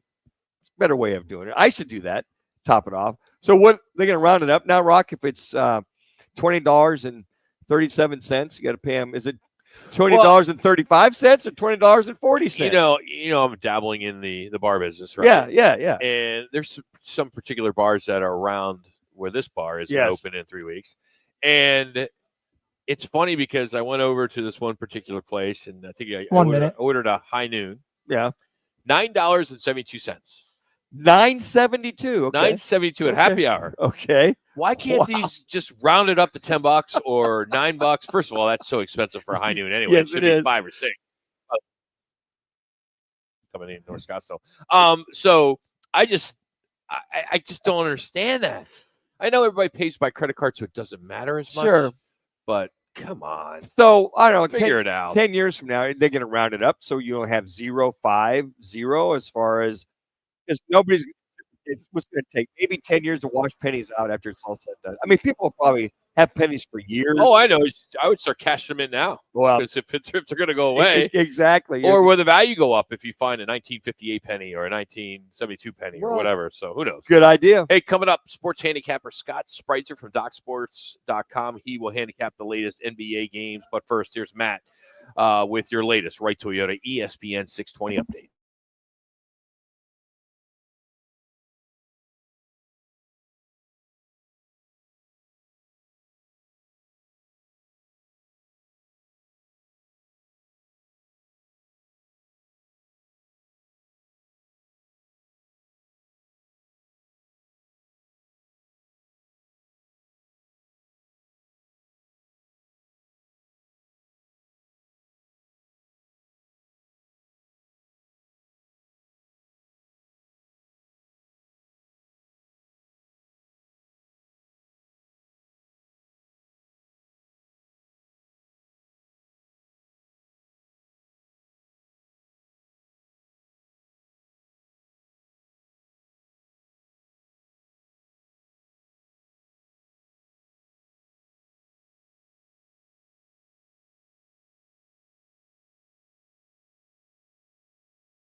games more than he does. From TalkSports.com, here's Scott Spreitzer, exclusively on with Roc and Manuch with Jimmy B on ESPN 620. All right, Scott Spreitzer. Scott wins on X. All right, Scott, we got Pacers and Knicks. We got Thunder, Timberwolves, Diamondbacks, and Cards. We're going to throw that one in there if that's okay. Panthers and Hurricanes, and if we have some time, the weekend series with the Yankees at the Padres. But let's start with the Pacers and Knicks, and after that wild Game 1 comeback by the Pacers, how are you approaching tonight's line? Does it swing back to the Knicks here because they're at home and it's a must-win? How do you handicap in this? Yeah, it's 5.5, 6. That's kind of, where it is right now with about 60% of the books sitting at 6, which is actually a 1.5 higher than where it was in Game 1. They blew big leads in the fourth quarter talking about the Knicks to a certain extent. And I say certain extent because the Pacers could not miss over the final 6 minutes of the fourth quarter. Down 14, 3.5 minutes to go. Down 9 with less than a minute to go, but they just couldn't miss. Every time they put the ball up, it found its place. And I don't think there's too many NBA teams that could have held off the Pacers down the stretch the other night. So that's why I say they blew big leads to a certain extent because Indiana was just firing from everywhere, and the Knicks were defending well. They just made those shots. I think New York evens up the series tonight, and I like them minus the points here. Going into this series, out of the 16 teams that were in the playoffs, Indiana was 16th dead last in offensive rebound rate. So if they're not red hot like they were against the banged-up Cavaliers or down the stretch in Game 1 of this series, the chances of Indiana getting second or third opportunities aren't that great as far as I'm concerned. And, Mitchell Robinson has turned it up in the playoffs for the Knicks as far as hitting the boards after missing a bunch of games earlier before the playoffs. But they were also the Knicks built to beat the Celtics, which means built to defend the wings. And that kind of defensive play by the Knicks that we saw beat Boston can also be employed here because the Pacers use their wings so well, Nesmith, Nembhard, guys like that. And the Knicks have the players with that size, I think, to throw a wrench into the wing production of the Pacers. So, listen, if a team gets on a heater like the Indiana Pacers were for 5 minutes down the stretch, it's going to be tough to cover this number. But I'm betting that it's going to be tough to hit over 70% for 6 straight minutes as they did the other night, like the Knicks here, minus the points. And Scott, in reference to the over-under, I mean, I think one of the things you look at is can the Knicks keep up or keep pace with the Pacers? I mean, 138 to 135, that's a lot for a Knicks team. So when you look at the over-under from that standpoint perspective, can they keep that kind of pace, that kind of scoring up against this Indiana Pacers team? Yeah, I mean, you get the Pacers who want to get it up and down the floor and shoot early in the shot clock, and you got the Knicks who want to slow things down. So I think if you like the Knicks tonight, you got to kind of like the under because it would have to be their style of play. And I know they had 121 points when they're leading by 9 with about 50 seconds to go, but that's still not their style. And this, the sharp action has come in on the under here. I mean, it's gone from 227 all the way down to 224. So I think a lot of people are expecting, a lot of serious bettors are expecting more of a Knicks tempo tonight, and I do too. And I think they'll end up winning the game and covering the spread. And usually Game 3 in a best-of-7 series is where the defenses really take over. But I think it'll be a slower pace tonight. All right, second game tomorrow night. Thunder travel to Minnesota. Last I looked, it was minus 2.5 Thunder. Again, watching OKC where they scored 70 points in the first 2 games of the second half. Truly amazing. Again, must win, I'd imagine, for the Timberwolves. How do you see this one playing out? Yeah, it kind of felt Oklahoma City would win this series, but I didn't expect it to be, as crazy as it's been as far as the Thunder in the second half. As you mentioned in these games, they've done what they've done all year, which is points off of turnovers. And, I've been surprised. Minnesota, it's been great defense, obviously by OKC, extremely disciplined on the defensive end, but it's also been just sloppy play out of Minnesota for stretches of game time. And OKC has now outscored Minnesota when it comes to points off of turnovers, 53-20 in this series, 33 points. And I think that's something that Minnesota has to address. I think they will at home. Also saw in Game 1 between these teams, we saw, Julius Randle just hitting threes from everywhere. And all of a sudden it was a lot of standing around by Minnesota players who were on the court. I didn't like that. They got a little bit more aggressive, with Ant Edwards in the second game. But again, it's a situation where they got to be aggressive from the start and stay that way with their star players and let Julius Randle get his 18 to 20 as a significant role player, if you will, without, not trying to disrespect Randle. He's a great player, but he's the third player on this team. So I think you're going to see that out of Minnesota. This number has dropped just in the last hour. Sharp action coming in on the T-Wolves here. It was as high as 4. It's down to 2.5 everywhere. I'm looking at about 20 books around the country and in Vegas. One Vegas book has it at 3 still. Everybody else has dropped it down to 2.5. So I do like Minnesota to get the win here. I think they'll. I don't think they're going to win this series, but I do like them to win this game 3 at home. All right, shift to baseball as the Diamondbacks are in St. Louis to face the Cardinals. They're slightly favored on the road, but given the D-backs' inconsistencies and Gallen's recent outings, is there value on the home dog here? I think there is, guys. I really do, and I think that's a good point to make because, as you said, Gallen's been struggling. He's been phenomenal against the New York teams, the Mets and the Yankees. He's got 3 starts against those teams. He looks like he's, Cy Young material. And against everybody else, he's just been struggling badly. So it's one of those situations where I think he goes on the road against St. Louis here, and I'm having a hard time finding why they should be favored. St. Louis is playing, well, they lost a couple now, but they've been playing much better baseball than I thought they would at this point of the season. And I felt that they'd be making a managerial change probably by, mid-July. But at this moment, they're playing well. Michaelis is okay at times at home. He's pitched better of late. And then one thing that jumps out at me, guys, one of the things I do when it comes to Major League Baseball, the very first thing I do when I start my handicapping is I like to look at things like barrel rate and hard hit rate by pitchers. And Gallen's over 10%. So over, almost 11% of his pitches that hit the bat are hitting the opponent's batter's sweet spot on the bat. That's not good. You're talking 10.5%. That is not good at all. You want it to be, maybe 7.5% or less. The best pitchers are around 5. So I think he's in a little bit of trouble tonight. Having said that, Michaelis, boy, he can go in the hole at any time. I kind of wanted to play the over in this one. I stayed off of it, but I certainly think there's value on the Cardinals tonight in this one. All right, another baseball, then we'll finish off with NHL hockey. Yankees and Padres, 2 of the best offenses in baseball. Total sitting around 8.5 for this opener. Is this I don't know. Is this something where San Diego, because they're at home, has an opportunity here? Or you just think maybe their bullpen's not strong enough? I'm trying to figure out the San Diego team. Now they're having issues in their clubhouse. This could be an opportunity for the Yankees. Yeah, I mean, you look at what they've done, and it's just like the inability to score runs. When you talk about what they've done of late during this swoon that they've had. So that worries me a little bit when it comes to, San Diego. You said San Diego, right? Yes. Yeah, I messed that up. Yeah, they're on the road against Atlanta. Yeah, that's right. I just think that it's like tonight it would be ultra tough to go against Sale and the Braves tonight. And I think they're in trouble this weekend until they start scoring runs. They just haven't been able to score. All right, Panthers and Hurricanes. How do you like to see in this one? I'm blown away by how few shots the Carolina Hurricanes were able to get in Game 2. I was shocked. I had a play last night on Bobrovsky, the Florida goalie, to make over 3 minutes.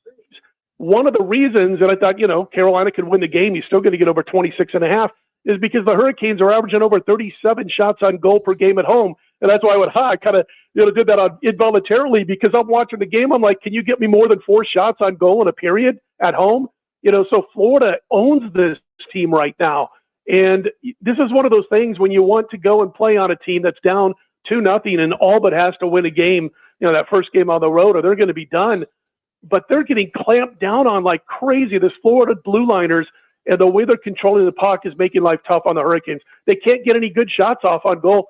I think the over-under was 26.5, and I think they finished with, 17, 18 shots on goal. That's crazy when you think Carolina's averaging 36 shots on goal per game at home. So Florida's just playing outstanding hockey right now. Best team alive of the 4 teams in the playoffs. It's interesting, Scott. You look at including the Toronto game, they've outscored their opponents 16-3 in 3 games. 2 minutes. And they just don't turn the puck over. They just take care of it. That was a couple of things they mentioned last night. Me, the hockey novice, as far as reference to that point. But, they are just playing solid, bully, scoring hockey. Then nobody can touch them right now. Exactly. No, Scott, I happen to agree. I think it's either Florida or nothing on Saturday. how about tonight with the Oilers and Stars? I know I jumped over that one. Yeah, I know a lot of people want to back Edmonton here to even up the series. Here's the problem I have. My Stuart Skinner has not been good in the playoffs at all. And, I know the other night they had the lead. They go into the third period. They're leading 3-1.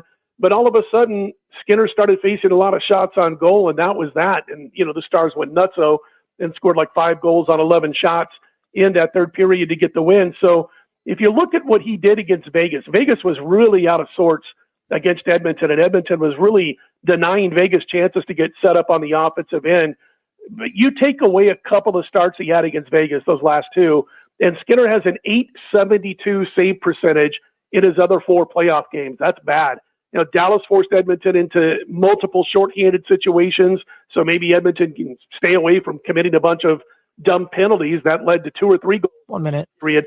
I don't trust Skinner, guys. So as much as I'd like to jump on Edmonton and think that, with those great offensive players and offensive attack, they even the series, just couldn't pull the trigger because of their goalie. That's the same reason I couldn't play Vegas to win their series last time out, because I didn't trust Aiden Hill. And it became more than just Aiden Hill having problems. But I don't think Dallas is, Jake Ottinger at home, that's a tough nut to crack when your goalie is not playing well. Scott Spreitzer, DocSports.com, on X at Scott Spreitzer. Scott, great stuff. Thanks again. Sorry about that Yankees. I don't know why I had Padres there, but Chris Sale for the Braves. So thanks for helping me out on that Don't one. feel bad. I had I was talking about a game the other night, and I had Bobrovsky playing for Carolina for a couple of minutes before I realized what I said. So there you go. It happens. Have a good weekend. Thank you. Take care, guys. Scott Spreitzer joins us. Coming up, of course, we talked a little bit yesterday, but we'll get into a little bit more college football playoffs. Just scrap the automatic top bids, and the winningest active coach in college football has called it a career.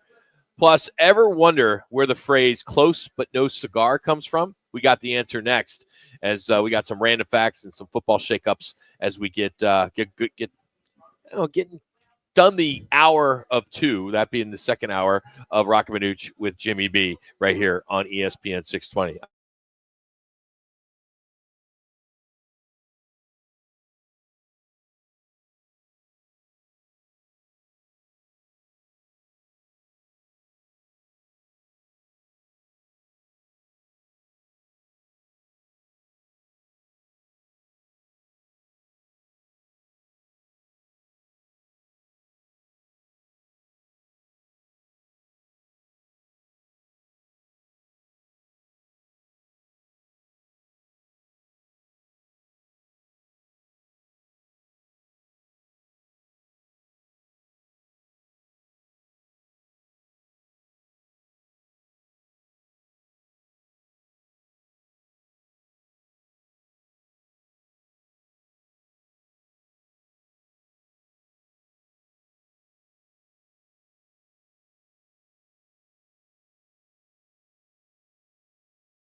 The guys are live from Wright Toyota. Right on the corner, right on the price. Wright Toyota, located at 77th Street and Frank Lloyd Wright Boulevard in Scottsdale.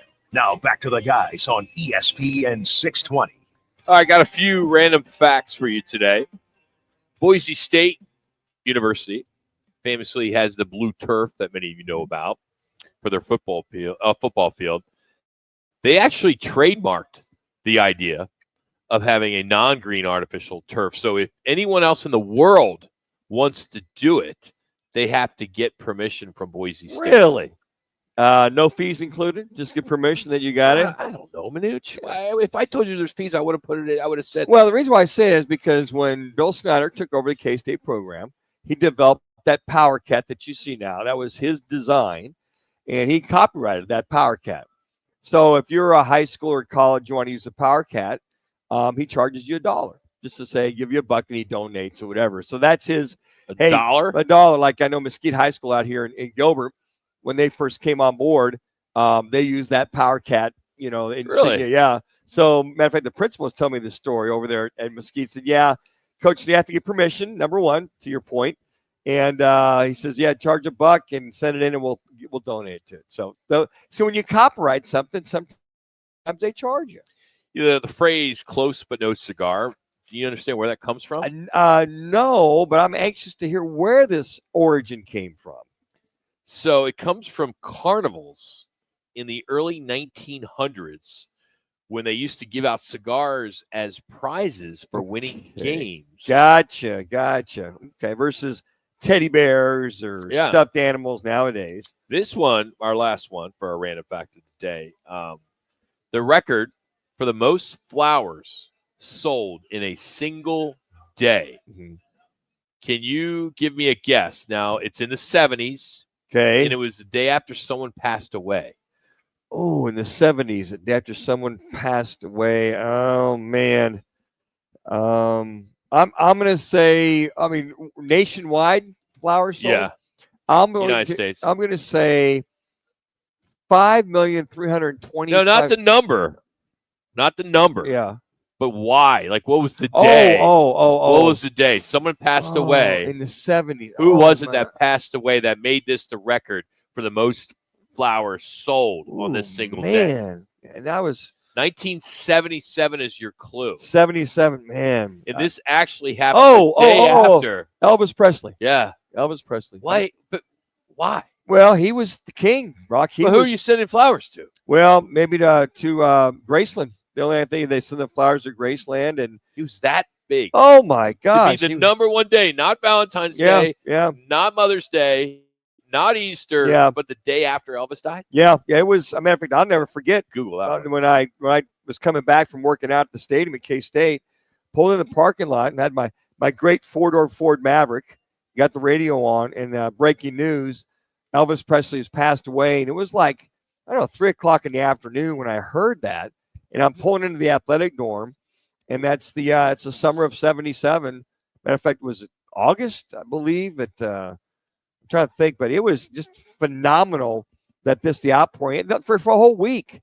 And then you find out slowly but surely where he died and how he died, and he died in the bathroom, and all the issues he was having. But Rock, he was starting to was making his comeback, but he was really getting heavy and really getting big and struggling on stage in Vegas.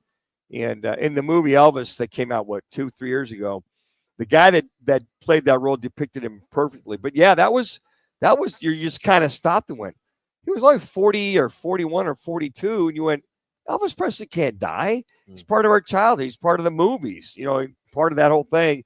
Little did you know how many issues he had when he passed away. Random Fact today is brought to you by the Taco Spot. Next Wednesday, we will be at the Taco Spot at 59th Avenue in Glendale. They're having a re-grand opening. We'll be there from 1 to 4.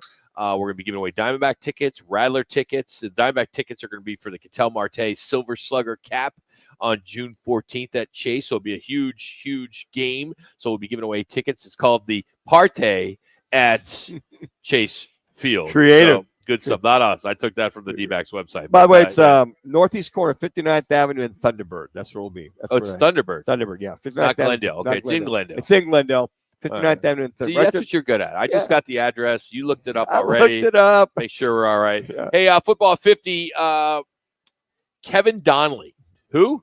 Well, he announced his retirement. He is the winningest active coach in college football. 356 career victories as he announced his retirement from, you know what, where? I didn't know until I looked it up. Yeah. Yeah, University of St. Francis. I believe it's at Indiana or It's Indiana. Indiana. Yeah, Indiana. And he's been there since 1997. It's amazing. I mean, you sit there, you think of. I remember the guy that retired a few years ago was at St. Thomas in Minnesota for many, many years, but I didn't know who Kevin Donnelly was until you brought this NAIA. up. NAIA. And a lot of those, and you realize how many small colleges are in that area throughout. You probably know more than anybody. He's a football coach. He's a football coach. Yeah, 1951 with 73 years old, going to call it a career. I guess so at 73. Pension should be pretty good, I'd imagine. A Tennessee athletic director, Danny White, has publicly stated that collective bargaining with athletes is the only viable solution with the evolving landscape of college athletics, particularly concerning NIL deals and athlete compensation. I think we might have talked about this about a month and a half ago that we said, well, what are they going to do? And I said it in a joking manner. What are they going to do? Have a players union do a CBA, new collective bargaining? Lo and behold, this comes out today that they're going to have to do something to meet with the players. Said, look, guys, this is out of control. We want to make sure everybody's whole, everybody's treated fairly, everybody gets paid fairly. So they're and what was it? How many years ago was it, Rock, with the two guys out of Northwestern wanted to create a union? Oh, yeah. Remember that? And we just said, there's never going to happen. Won't happen. Well, now I think they're being forced to make it happen to try to get as much control as they can and have the two sides negotiate. So you imagine this, you got 18 to 21-year-olds negotiating with these athletic directors and these conference commissioners on what they want to do, what's fair. Now, obviously, the players will have their attorneys that'll be guiding them with a lot of this, but it's probably something that has to come to fruition. Otherwise, this thing is so out of control that I think what people are looking at, and now when you got Congress involved again, want to just make sure that, and it's going to happen, that the rich don't get richer and the poor poorer, which is still going to happen no matter what. ESPN's updated their rankings, their preseason rankings, and they now have Ohio State as number one entering the season, despite them losing 14 players to the NFL draft. Alabama and Penn State follow right behind them. But there's some questions with the quarterback situation. Notre Dame right there as well, also in the top tier as we get into the 2025 season, as we'll be kind of tapping into that thing sooner than later.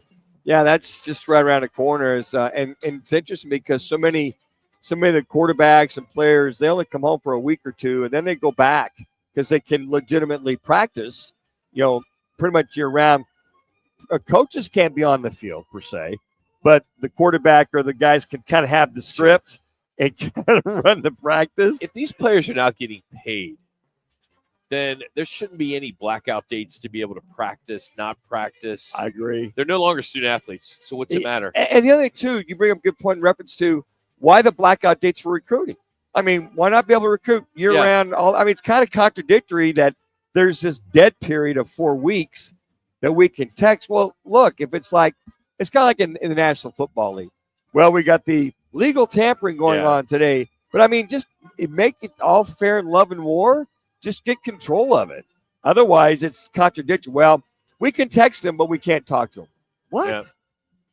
And if you missed it, maybe your internet was down like mine was yesterday. The CFP, the College Football Playoff, unanimously approved a significant change in the 12-team format. So starting this season, teams will be seeded strictly based on their national rankings rather than prioritize them as conference champions. So the top 4 seeds will receive first-round buys, and then all the teams, including the independents like Notre Dame, are now eligible for those buys if they are ranked in the top 4. This change should, I think, not this year, but help regular season performance. Yeah, and I think scheduling at least. The thing that stuck out, you can still win your conference, but if you're not in the top 4 seed, you'll be in the 12-team tournament, but you may not be, as they did last year, the top 4 seeds getting a bye on top of it. So way they barked enough And, the powers be looked at all the dollars and cents. It's funny how that money thing gets in the way, doesn't it, Rock? Oh, big time. Coming up in hour number 3, big change at the top of the sports world. The Maple Leafs, they say goodbye to their president. The Celtics add a $1 billion investor. And the Cubs, they're pushing back on reports that Wrigley Field will host the All-Star game next year. Plus, we're going to revisit our conversation with Diamondbacks radio analyst Tom Cagnotti, including his thoughts on this pitching staff. And that's all coming up as we continue on from Wright Toyota. It's Roc and Manuch with Jimmy B on ESPN 620 and on FM at 98.7 HD2. And we're always streaming on the Arizona Sports app.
From Wright Toyota, right on the corner, right on the price. Wright Toyota, located at 77th Street and Frank Lloyd Wright Boulevard in Scottsdale. Now back to the guys on ESPN 620.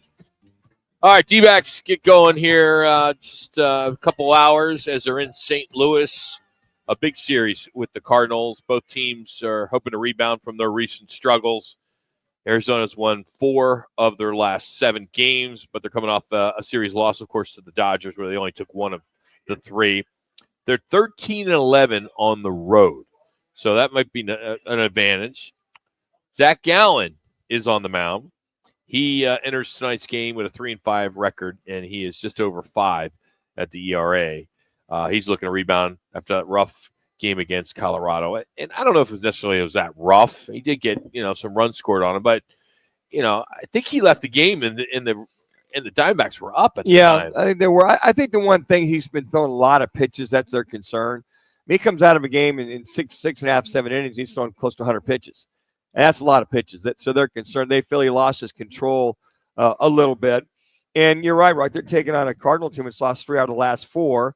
We're one of and they still are, as far as average is concerned, one of the best hitting teams in all Major League Baseball. So, again, Zach Gallen's going to have his work cut out for him. It's interesting. And when you think of, the catcher Herrera is going to catch for him tonight. Gabby went 3-4 games in a row. Herrera is going to be catching. His ERA, when Gabby's catching, Moreno's catching, is like 6.5 versus 2.83 when Herrera's catching him. So there might be something to that. But you go into St. Louis, just a solid ball club. They figure out a way to score runs when they have to. But, hey, if you can catch a team when they're down, this is the time to do it. All right, we have 2 State 48 Roofing It's Your Call questions of the day. The first one, I don't know where Manuch got this one from. Why would you even want to go down this road? Let me explain this before you go. When we were talking about the Diamondbacks yesterday and the stadium issues that they could possibly have, you would hate to lose. We've already lost the Coyotes. So you'd hate to see the Diamondbacks have to leave because of stadium issues. So it's kind of based on, it's here you are in a situation that if you had to make a choice of only one team that could stay in the Valley, which one would it be? Would it be Suns, Cardinals, D-backs, Rattlers? Those are the 4 pro franchises. So I just it's kind of like on it, just be don't embellish, don't make something up. No. Just tell me the truth when I ask you this question. What time did you put this question on the lineup? Midnight. Yeah, it's midnight. All right, makes sense. Yeah, midnight. Did you have a glass of wine or two before? About an hour and a half before.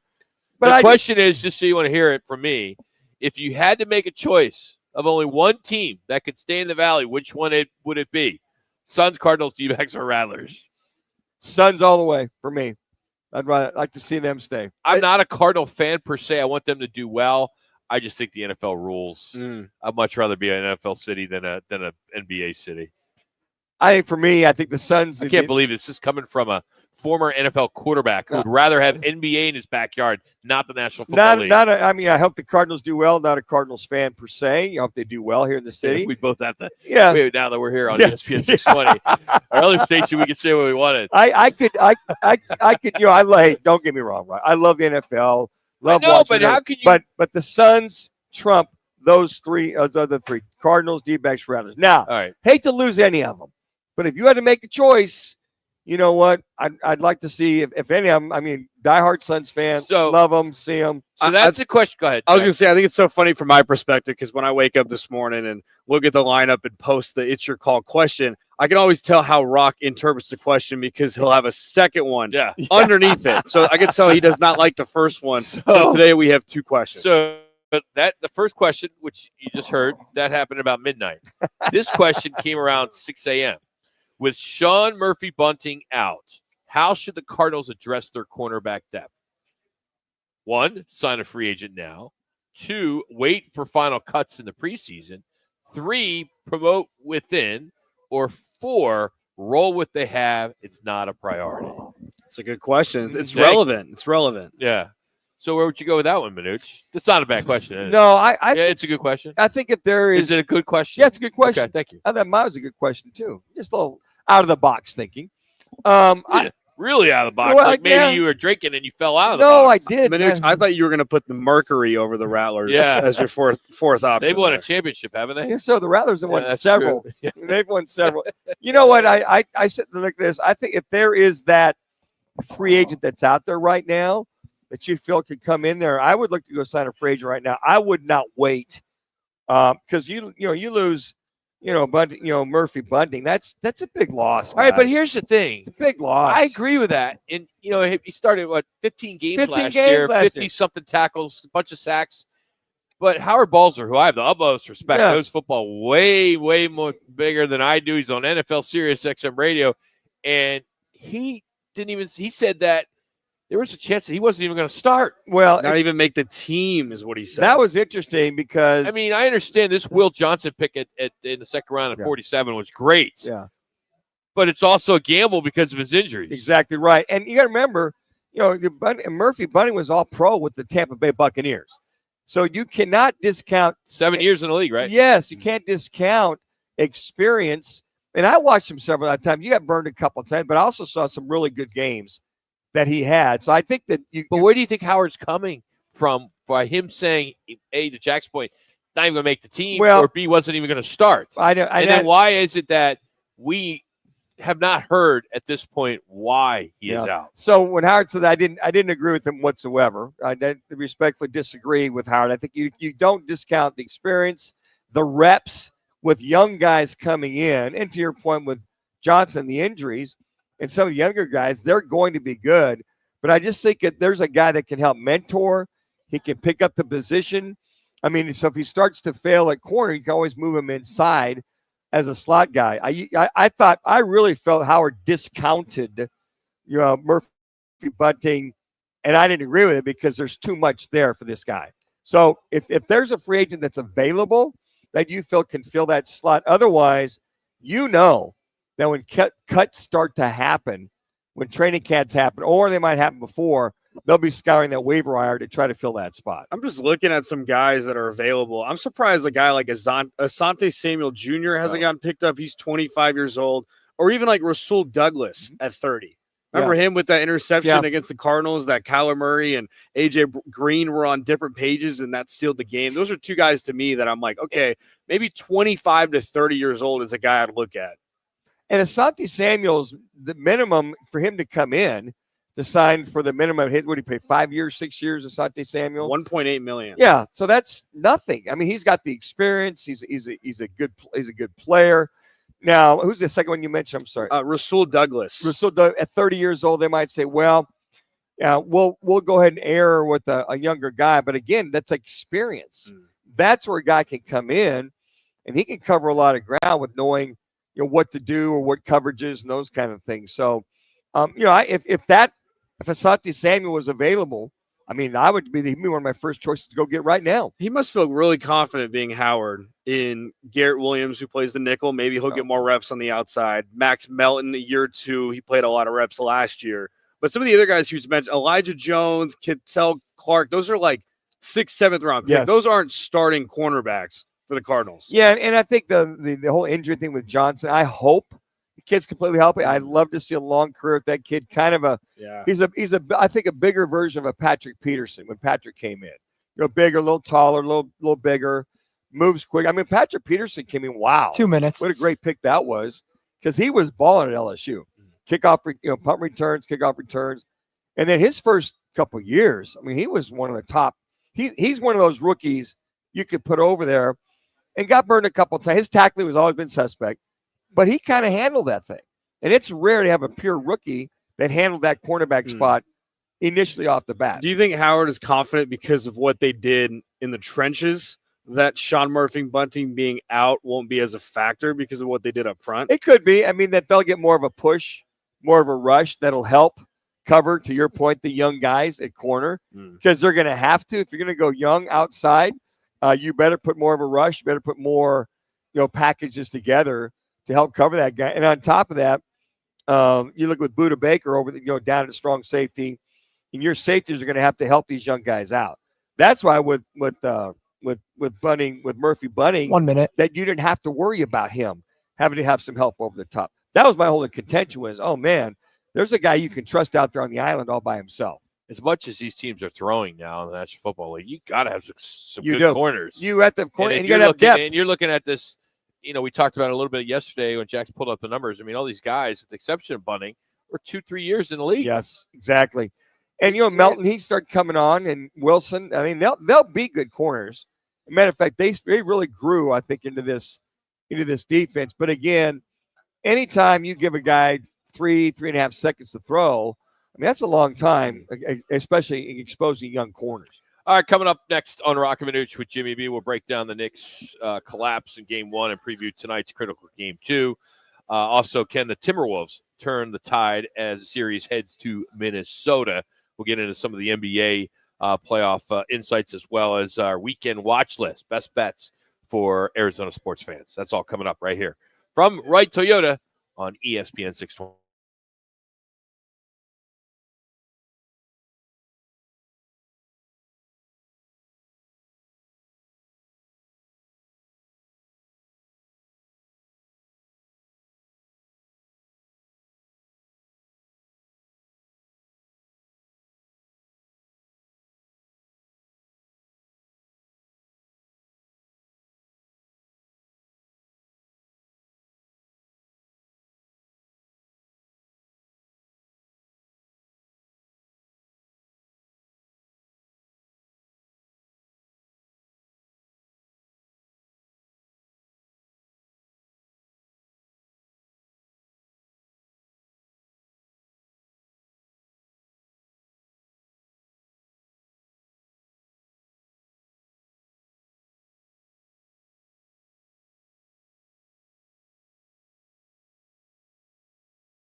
Frank Lloyd Wright Boulevard in Scottsdale. Now back to the guys on ESPN 620.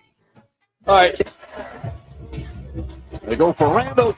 Gilgis Alexander with the steal. One of the top 10 in the NBA in steals per game. Jalen Williams back out. Caruso sets, fires, connects. All right, a little Thunder dominance last night as they take a 2-0 lead over the Minnesota Timberwolves. It'll go to Minnesota tomorrow. They won 118-103 as Oklahoma City's the balance on offense, the defense. They're just in a good spot right now. SGA led the Thunder with 30 points. Chet Holmgren, he contributed with a double-double. So now the Timberwolves will have to figure out how to adjust. They need to find answers now, figure out a way to slow down this Thunder's offense and try to improve some of their shooting. I mean, their shooting has not been good. And, you know, one of these two guys, if it's Ant or Cat or whomever it is, has to step up. Yeah, and they need to have a career type guy. Well, they do. I mean, and just as far as OKC just trying to slow them down, they haven't been able to. But when you turn the ball over 14 times, 17 first game and 14 last night, and you're barely shooting, 28% from three-point land and only 41% from field goal. And again, on top of it, they missed 6 free throws on top of that. Yeah. So they're just in a funk as far as trying to score. Yeah, Colbert. Yeah. Where's he been? I mean, he gets basically 6 points. You basically, you look at him, 5 points, excuse me. He gets pretty much shut down. But I think, Rock, when you look at the length and the size of Holmgren and Hartenstein down low the way they are, just very difficult for them to drive. And then the perimeter defense has been harassing this three-point shooting team with the Timberwolves. But not a lot of shot percent, only 39 by the Timberwolves, and only 24 by Oklahoma City last night. Yeah, I like SGA. I don't know the guy as well as some of these other guys. I think most people would agree. I mean, he has just kind of come into his own in the last couple of years. Yeah, maybe last couple of years before this year, right? I really want to see Ant-Man.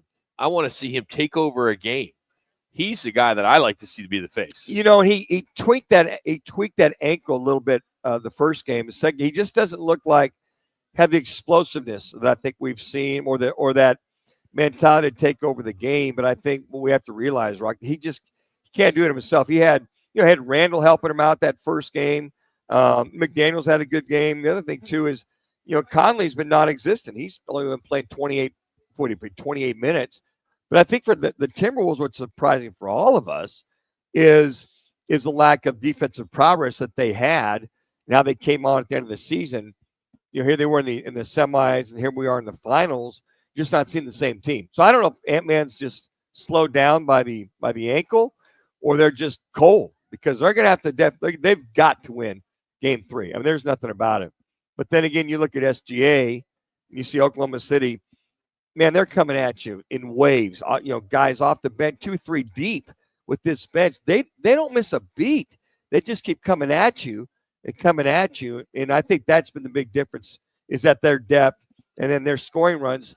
Can't give up 70 points in the second half and back-to-back games expect to win. Eastern Conference, Pacers-Knicks tonight here on ESPN 620 at 5 o'clock, as the Pacers, as you know, stunned the Knicks at the Garden. Came back from 17 down to win in overtime. Halliburton, 34 points. You can ask the question or make the statement he's arrived as the next Eastern Conference star. I agree. Conference star, he's one of those. He and Jason Tatum. He and Tatum and handful Tatum of other is going to be out for a long time. Yeah, with that Achilles. But you know what? Speaking of Tatum, the Boston Celtics just got $1 billion invested in their organization. Some CEO, I don't even know how to say his name, some CEO of a global steel giant came in, and he's in line to become the alternate governor of the Celtics, because he wrote a fat check of $1 billion. He is going to be the second largest stakeholder after Bill, is it Grisham, who's the main owner. Grisham. So that's pretty interesting. So $1 billion. I'm sitting there thinking, how would they use that money in Boston? Well, as far as you could over players, and when they have the penalty, the tax penalty. Oh yeah. When you go over and above, and it might be let's say $50 million, $60 million, and that $1 billion can go toward that as far as ownership is concerned to cover that penalty, right? So you're incorporating $1 billion in the organization to cover what? Hell, there's a plethora of things you could cover. Any of the penalties you have that they have in the excise tax that they have for a lot of teams, which Matt Ishbia has paid a couple times now. The luxury tax. Yeah, luxury tax. I saw that the NBA splits the luxury tax 50-50 between non-tax paying teams and for league purposes, right? Right. So last season there were 22 teams that were under the luxury tax, and they each received $11.96 million. Flip side, Golden State Warriors paid $176.9 million, and the Clippers $142.5 million. That's nuts. And one thing, the new term this year, maybe I missed it. Maybe I don't know. Shoot, happy hour. The apron. The apron. I mean, can someone explain the apron? Dax, I can't explain. I mean, the it's apron. like the term that now it's like every year there's this new term that comes out of nowhere. The Yeah. apron. The apron as far I think sometimes I don't know. An apron is somebody you wear when you cook to cover. I don't know. I don't know what that means whatsoever. I could see the ceiling for a lot of for wherever that luxury tax is, and just by googling it, right? It's like the NBA's new collective bargaining agreement is introduction of the second apron. I didn't know what the first apron was. 602-230-0620. I mean, seriously, what is the, there's the salary cap, there's the luxury tax, there's the first apron, and then there's the second apron. Yeah, seriously, if you're trying to get your kid into sports management, this is probably the route to go. Yeah. Sports management 101. You got your kid good with numbers? Yeah, this chapter's on the sports apron, whatever the hell that means in the NBA.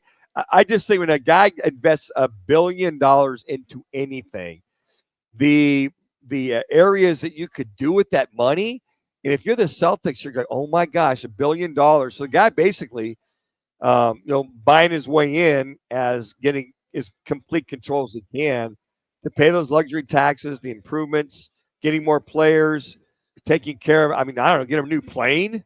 Whatever it is to help them out. So this story is a couple years old, so this has probably changed. But just I asked, what are the penalties for the first apron?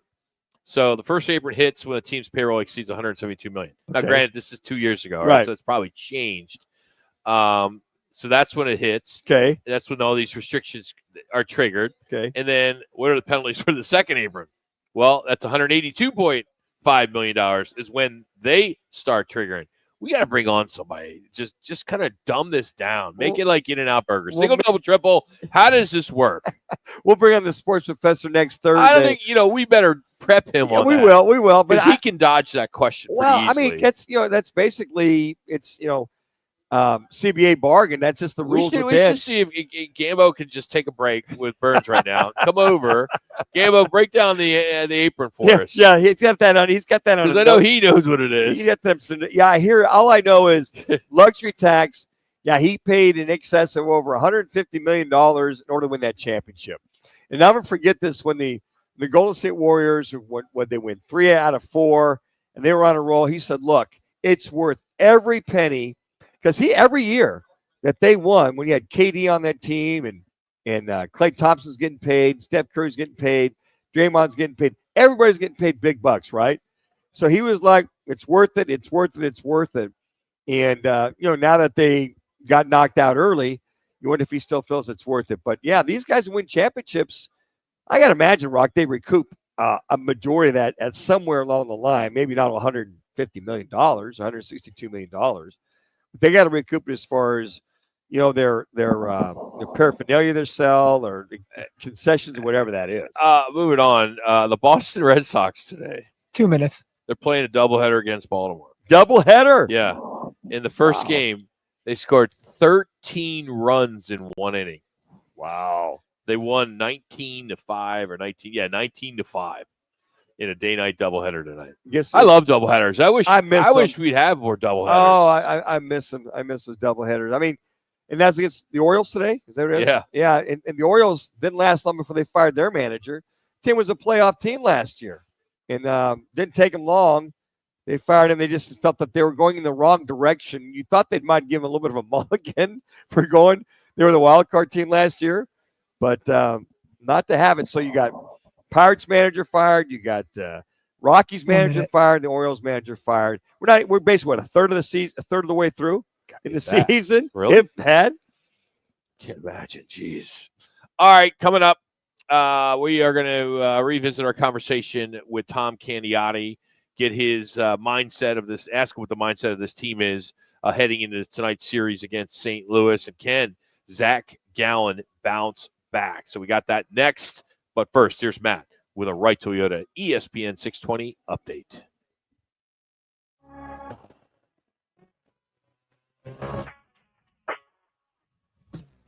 It's now time for your Roc and Manuch with Jimmy B, Wright Toyota ESPN 620 update. I'm Matt Lazarus.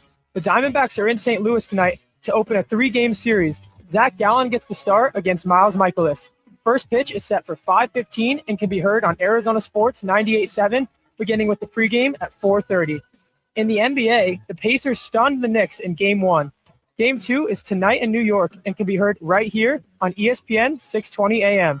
And if you missed it yesterday, the Arizona Cardinals have placed cornerback Sean Murphy-Bunting on the non-football injury list, and he is officially out for the 2025 season. This update is brought to you by Wright Toyota, where they've got the right deal for everyone. Right on the corner, right on the price, Wright Toyota in Scottsdale. Tom Candiotti, next.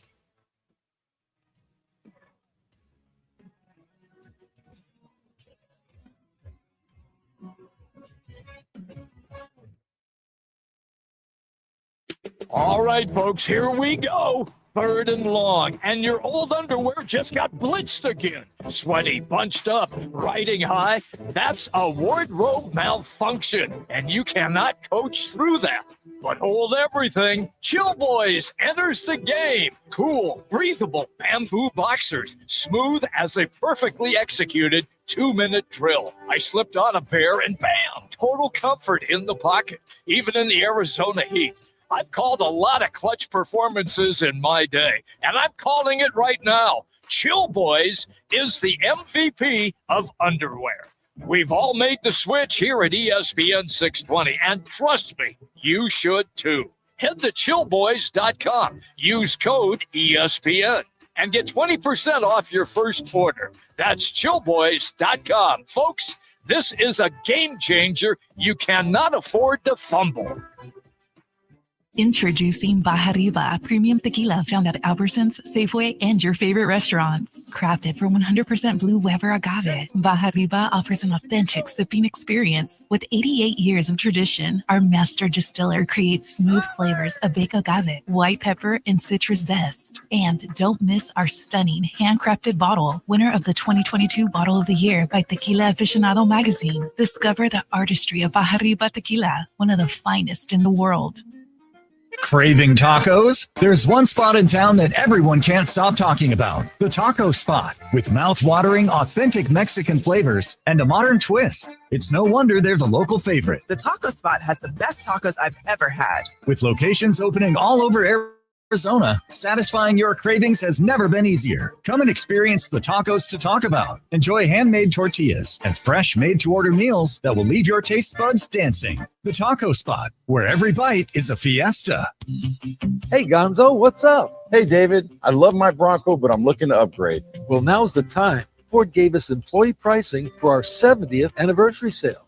I get it. So now I pay what you pay. Exactly. And on top of that, we've added additional Memorial Day incentive. Get a new 2024 Escape for $24,900. That's a savings of over $6,000. Or purchase a new 24 F-150 STX Super Crew truck for only $42,900. That's a savings of over $9,500. And the sale list goes on and on. Shop with no hassle, no pressure, no nonsense, and pick up a pair of tickets to an Arizona Diamondbacks game. Shop early, as Sanderson Ford will be closed on Memorial Day to honor the fallen. Escape stock number 246253. F-150 stock number 246856. Employee pricing on most models. Prices include employee price. Sanderson Ford retail bonus cash discounts plus trade assist cash on F-150 you must qualify for. Offers expire June 2nd.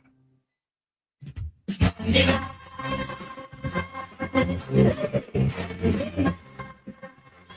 and a miss. That's a knuckleball. I mean, that ball, he sees it. It's in the middle of the plate at one point, and then see you later. The Candyman can. Candiotti just continues to throw slower and slower every inning. Gravity's going to take over pretty soon. The ball's not going to make it to home plate. Air strike three. Good morning, good afternoon, and good night. The Candyman can. All right, Tom Candiotti joining us here on the Wright Toyota guest line. How we doing, Candy? What's happening? Man, that's still the best intro ever. Can't hear enough of that one. Well, I felt bad, Candy, because we have a new producer today, and he kept lowering the music, and I'm like, no, you got to play this whole thing. Crank it up back there, Matt. It's the best opening radio. That's right. Well, he'll know for next time. All right, let's talk about this big road series in St. Louis. What's your sense of the clubhouse after dropping the Dodgers series? Well, that's a tough one, because when you look back at the Dodger series, very easily you could have won all three of those games and at least come out 2 of 3, and you come out, just winning 1. So that's kind of deflating, especially, when you won the first game and all you need to do is win one other to win the series, because these are important series that they play right now. And so that one really stung. And, but I think there's more of a refreshed enthusiasm in a way, because you're getting J-Mart back today. And, so that's going to be a big thing, because that'll immediately strengthen the bullpen. And that's been a problem. And John, before we talk about Martinez coming back to the bullpen, Corbin Burns, what is it he's figured out these last 2 outings, which he's had so much progress on the mound? His cutter, so he was uncomfortable with his cutter. And, as he was throwing it, you could see it was like wide. It was glove side wide. It was arm side wide. You watch where the catcher sets up. You watch where the ball was, and it just wasn't quite there. And then all of a sudden, slowly but surely, he's kind of getting his legs underneath him. And he's been driving that ball like right on his glove hand side. I mean, right to the catcher, like whether it's 2 inches on the plate or 2 inches off the plate. He's been dominating that area of the strike zone. And when that happens, then all of a sudden his curveball becomes that much more of a force. And that's where he's been getting a lot of strikeouts with. So more than anything, we talk about like Zach Gallen, everything kind of stems off fastball command. Merrill Kelly, fastball command. Well, with Corbin, it's his cutter command. And he's got it right now. And, I would expect him to put together string together a bunch of wins. And that 6th inning, obviously, you get a couple of hits and then you hang. Well, was that a slider? What was that they hung out over the plate that Hernandez took way deep at Chavez Ravine? What was that? Yeah, so first of all, Hernandez he's not very good on a slider or cutter or fastball on the outside part of the plate. He's a middle-in hitter.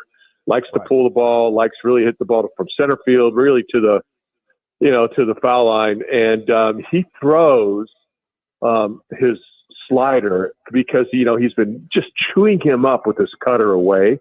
So he wanted something that was going to break a little bit more. And so he did. He chose the slider. Unfortunately, he got a little bit underneath it, and the ball just kind of hung right there instead of getting on top of it, as we say, and it driving the ball off the plate. Because I think that was one of the pitches that he wanted him, he wanted it to start in the strike zone and break out of the strikeout or out of the strike zone so he can get a strikeout with it. And that one, unfortunately, just stayed in the strike zone and just wasn't very sharp. So the Cardinals are hitting 290 at home. How important is the sequencing in pitching?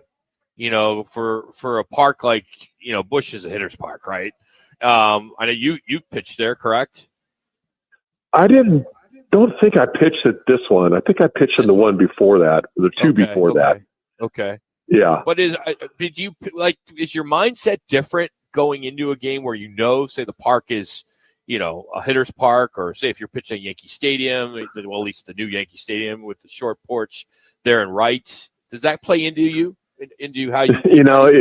It can if you let it. Okay. But, as pitchers, you're just taught that, look, at my job, I can control 2 things, and that's all I can control. And that is picking up the glove and hitting the glove and then becoming the best fielder I can become. That's all you can do. That's just execute the pitch.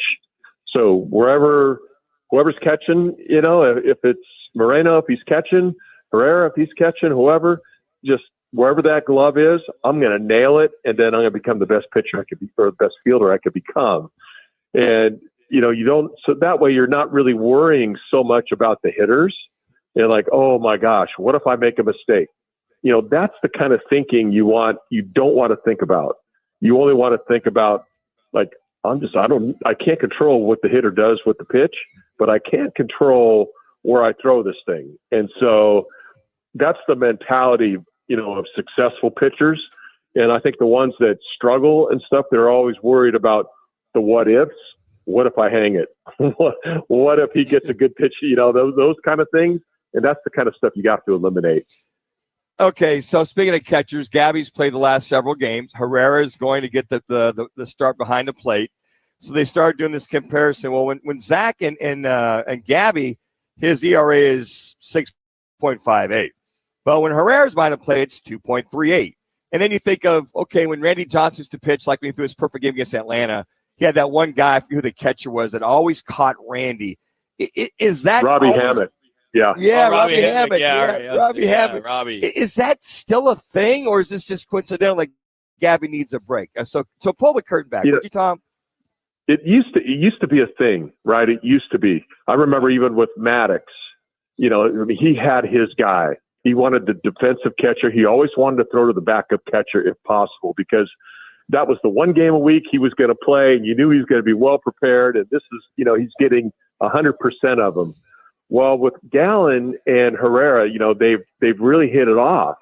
And I know, talking to Torrey in the past, he tries to match those guys up because, hey, look at Zach feels comfortable throwing to him. Not that he doesn't feel comfortable throwing to Moreno, but when you start getting success with a certain catcher, you're kind of like hoping, that, okay, he's going to be catching me. And Zach's got enough clout in this game now and on this team that, he can go up to Torrey and say, hey, look, I feel really good with Herrera, but I don't want to make it a thing, if Moreno knows about that or whatever. And then Torrey and the coaching staff will take care of the rest. But he's, Zach has kind of earned that right to be able to go out and kind of choose his catcher. Tom Candiotti joining us here on ESPN 620. Tom, as a pitcher, a knuckleballer, did you find that there were some catchers that couldn't catch you? Oh, yeah. Yeah, I mean, we called them fetchers. So really? Yeah. It was funny, like when I was on the Dodgers, Piazza didn't really enjoy catching me a whole lot. He was an easy guy to run on anyway. He didn't have the most accurate arm or even the strongest arm. He was in there for his bat. We all know that.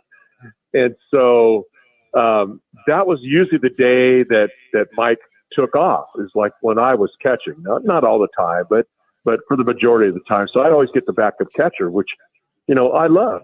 I love the fact that, that I could do that, But the best thing about that is Mike had such a potent bat that he could, or Lasorda or whoever the manager was at that time, could put him in a critical spot of the game. And that usually was with guys on base, and he could go do something and make an impact on the game, by putting his bat, with a couple guys on base. So, Tom, here's this. I'm a huge St. Louis Cardinals fan. They're 3 games out. They were in first place 2 weeks ago. How do they continue to just bad year last year? Now here they are, and they've got guys in the lineup. I may know 1 or 2 of them. Arenado, he's playing. I mean, how does this organization continue to be up there at the top? Hardly ever. Last year's anomaly to always be at the top of this organization.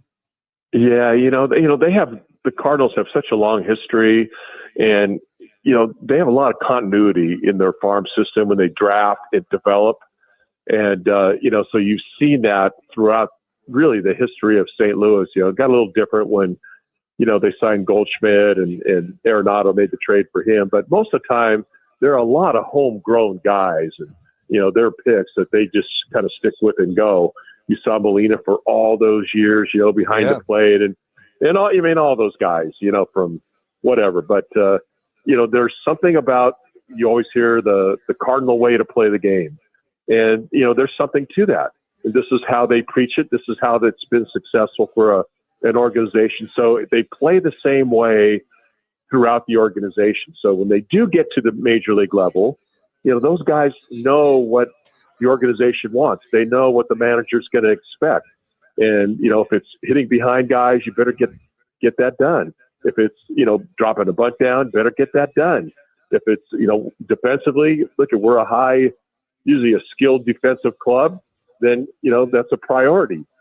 So they know that. They're not just worried about hitting. And then when you start getting offense from these guys like they're getting now, then that's what makes them tough, is because now they can spray the ball around and put the ball in play. They're more of a line drive hitting club than really a home run hitting club. So real quick, got about a minute here, Tom. You talk about major leagues. Lawler was crushing it at AAA. He's up. He's really struggling. McCarthy, struggling here, but goes down, and he's crushing it down there. What do you do with Lawler? You just let him play it out and hopefully he finds it, or what? At what point, 2-3 weeks in, you gotta win games. You can't wait for him to catch up, I would think. Yeah, I remember talking with Torrey when he was called up, and that the thing with Lawler was they were going to give him, basically he's going to become an everyday player, but playing at a different position. And, maybe one day it's going to be third, one day it's going to be short, one day it's going to be second, one day it's going to be, who knows where. But he was going to be getting a lot of at bats, so that way he stays fresh. And so unfortunately he was tearing the cover off the ball in AAA, and it hasn't translated up here yet. But those kind of guys, they need reps. He's a young kid. He needs to be in that lineup every day. If you're going to really commit to him, he needs to be out there reps. And yeah, Tom, it's only 10 at bats. Yeah, only 10 at bats. I know. Right? I know. And with McCarthy, it's the same. He needs those reps also. And, he's getting consistent reps down in AAA, and see how he responds offensively. He's tearing the cover off the ball.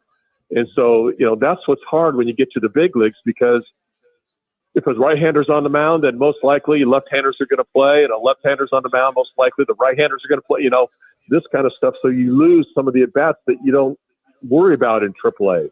So that's why I'm always like up for the old set lineups that we used to have. For the most part, I know there's some guys you can interchange, but that core of the lineup, they got to be in there. He's Tom Candiotti. Tom, thanks as always. We'll be listening. Appreciate your time. All right. Thanks, guys. That's Tom Candiotti joining us. He's brought to you today by All City Towing, the largest towing company in the state, a place where you can get your career going, get a serious boost as they are hiring. All you have to do is go to allcitytowing.com and search careers. That's allcitytowing.com and search careers. All City Towing, where your future is on the move. We'll continue right here at Wright Toyota. This is Roc and Manuch with Jimmy B on ESPN 620. I was in a wreck. I need a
firm. Just make one call, that's all. 602-977-1900. Lerner and Rowe, voted Arizona's best law firm. I think it's a player's tossed here. I don't know. Yeah, well, Juwan Jennings, that'd be his second personal foul, right? If it's on, if he's involved, do they offset before? There's fouls by each team on the play. Personal foul, defense, number 23, personal foul, offense, number 15. Both players have been disqualified. They're dead ball fouls. Result of play is Juwan Jennings and Sean Murphy Bunning fight when they were ejected. That was courtesy of Fox NFL. How I about was sitting right there in that front row. Thank you, Stump, for those seats. And that all broke down. They had a tussle the play before. And then that one there, he and Jennings both went down as you sit there and think, okay, these guys just had a little bit of a tussle. They were warned. Yeah. It was as if Jennings like, I'm getting tossed. I don't care what happens. Well, it's so stupid because Jennings could have got so much money because he was fighting for what do you call it? And what do you call when you get bonuses? Yeah, Yeah. He was fighting for bonuses. Yeah. He needed like 4 more catches, and he would have been good. And instead, he's I think it was like chilling in the locker room. to like $25,000. But he and Jennings were basically they were going at it like the entire game as you kind of watched. And then the play before you saw the officials come in there and break it up. And then that next pass play where you overthrew him, they just went down and it was just throwdown. And I haven't seen anything that aggressive. And Jennings walked off. And I was like, what are you doing? You guys are looking to go into a score. You're going to get kicked out. So he walks by Shanahan, and Shanahan's looking at him like, what are you doing?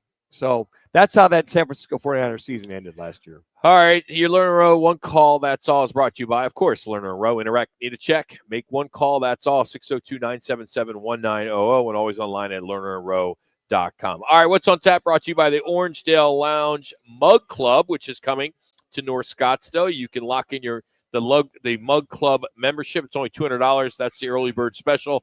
You'll get 22-ounce mugs of drafts for the price of the pint, plus exclusive drink deals and access to the member-only events. Space is limited. There are only so many mugs.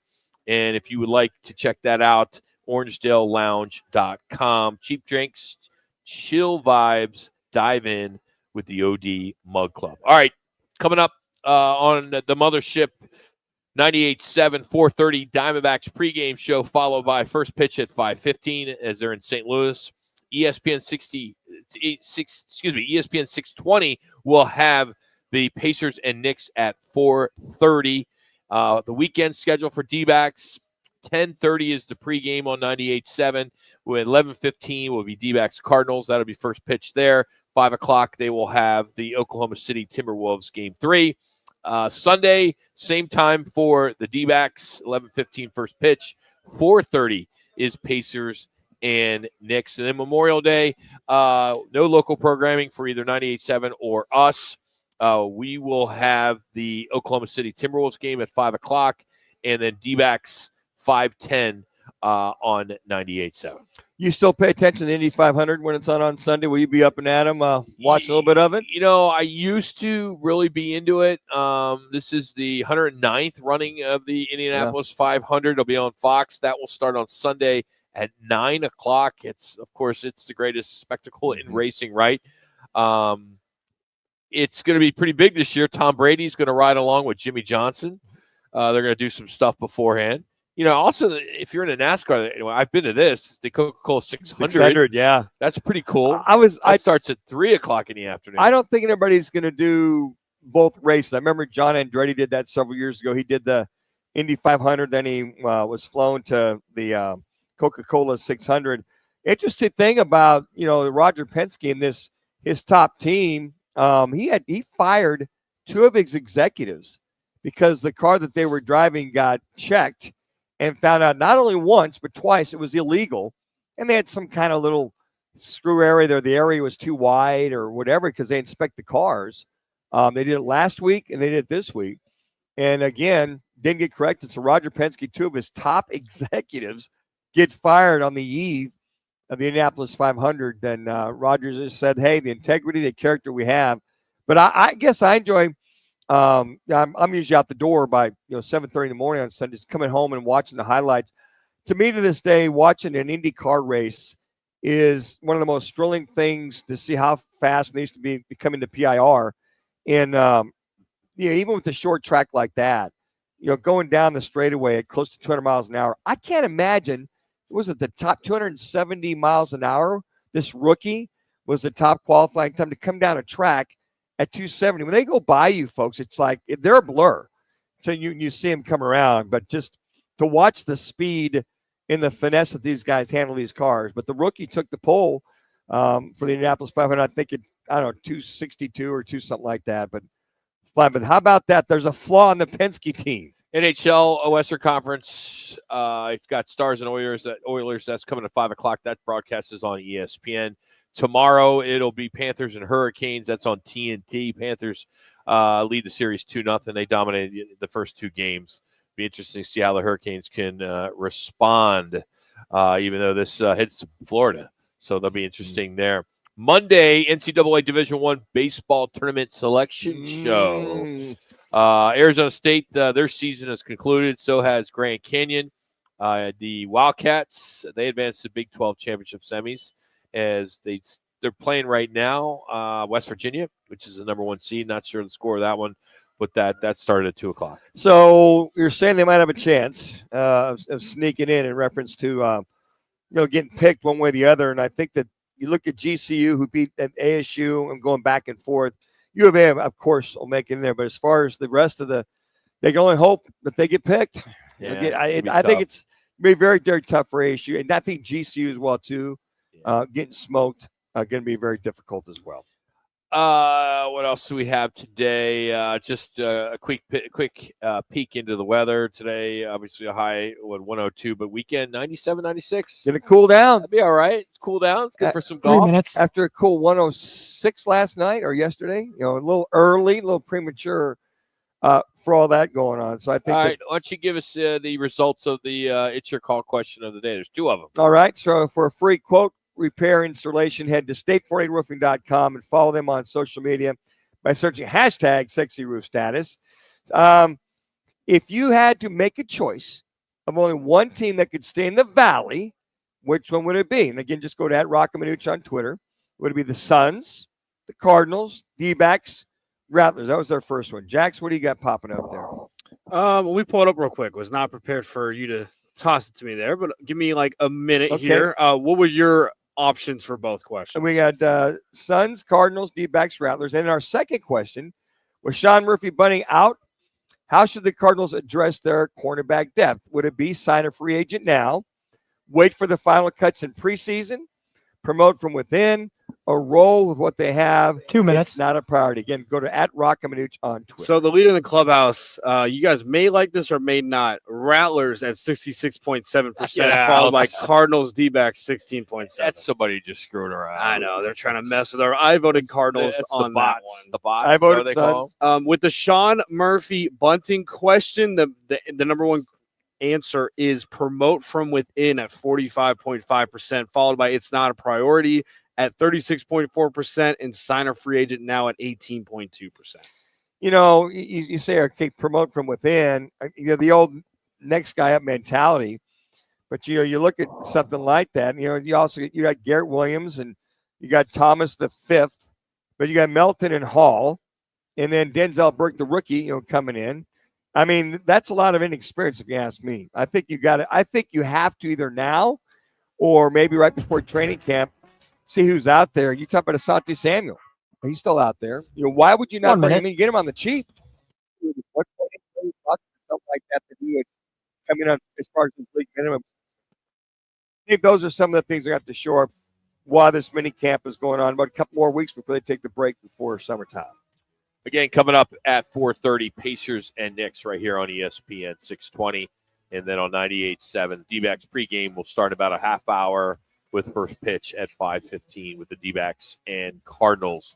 We're all off on Monday. We'll be back on Tuesday. And Wednesday, we're real excited to be at the new taco spot in Glendale at 59th Avenue in Thunderbird.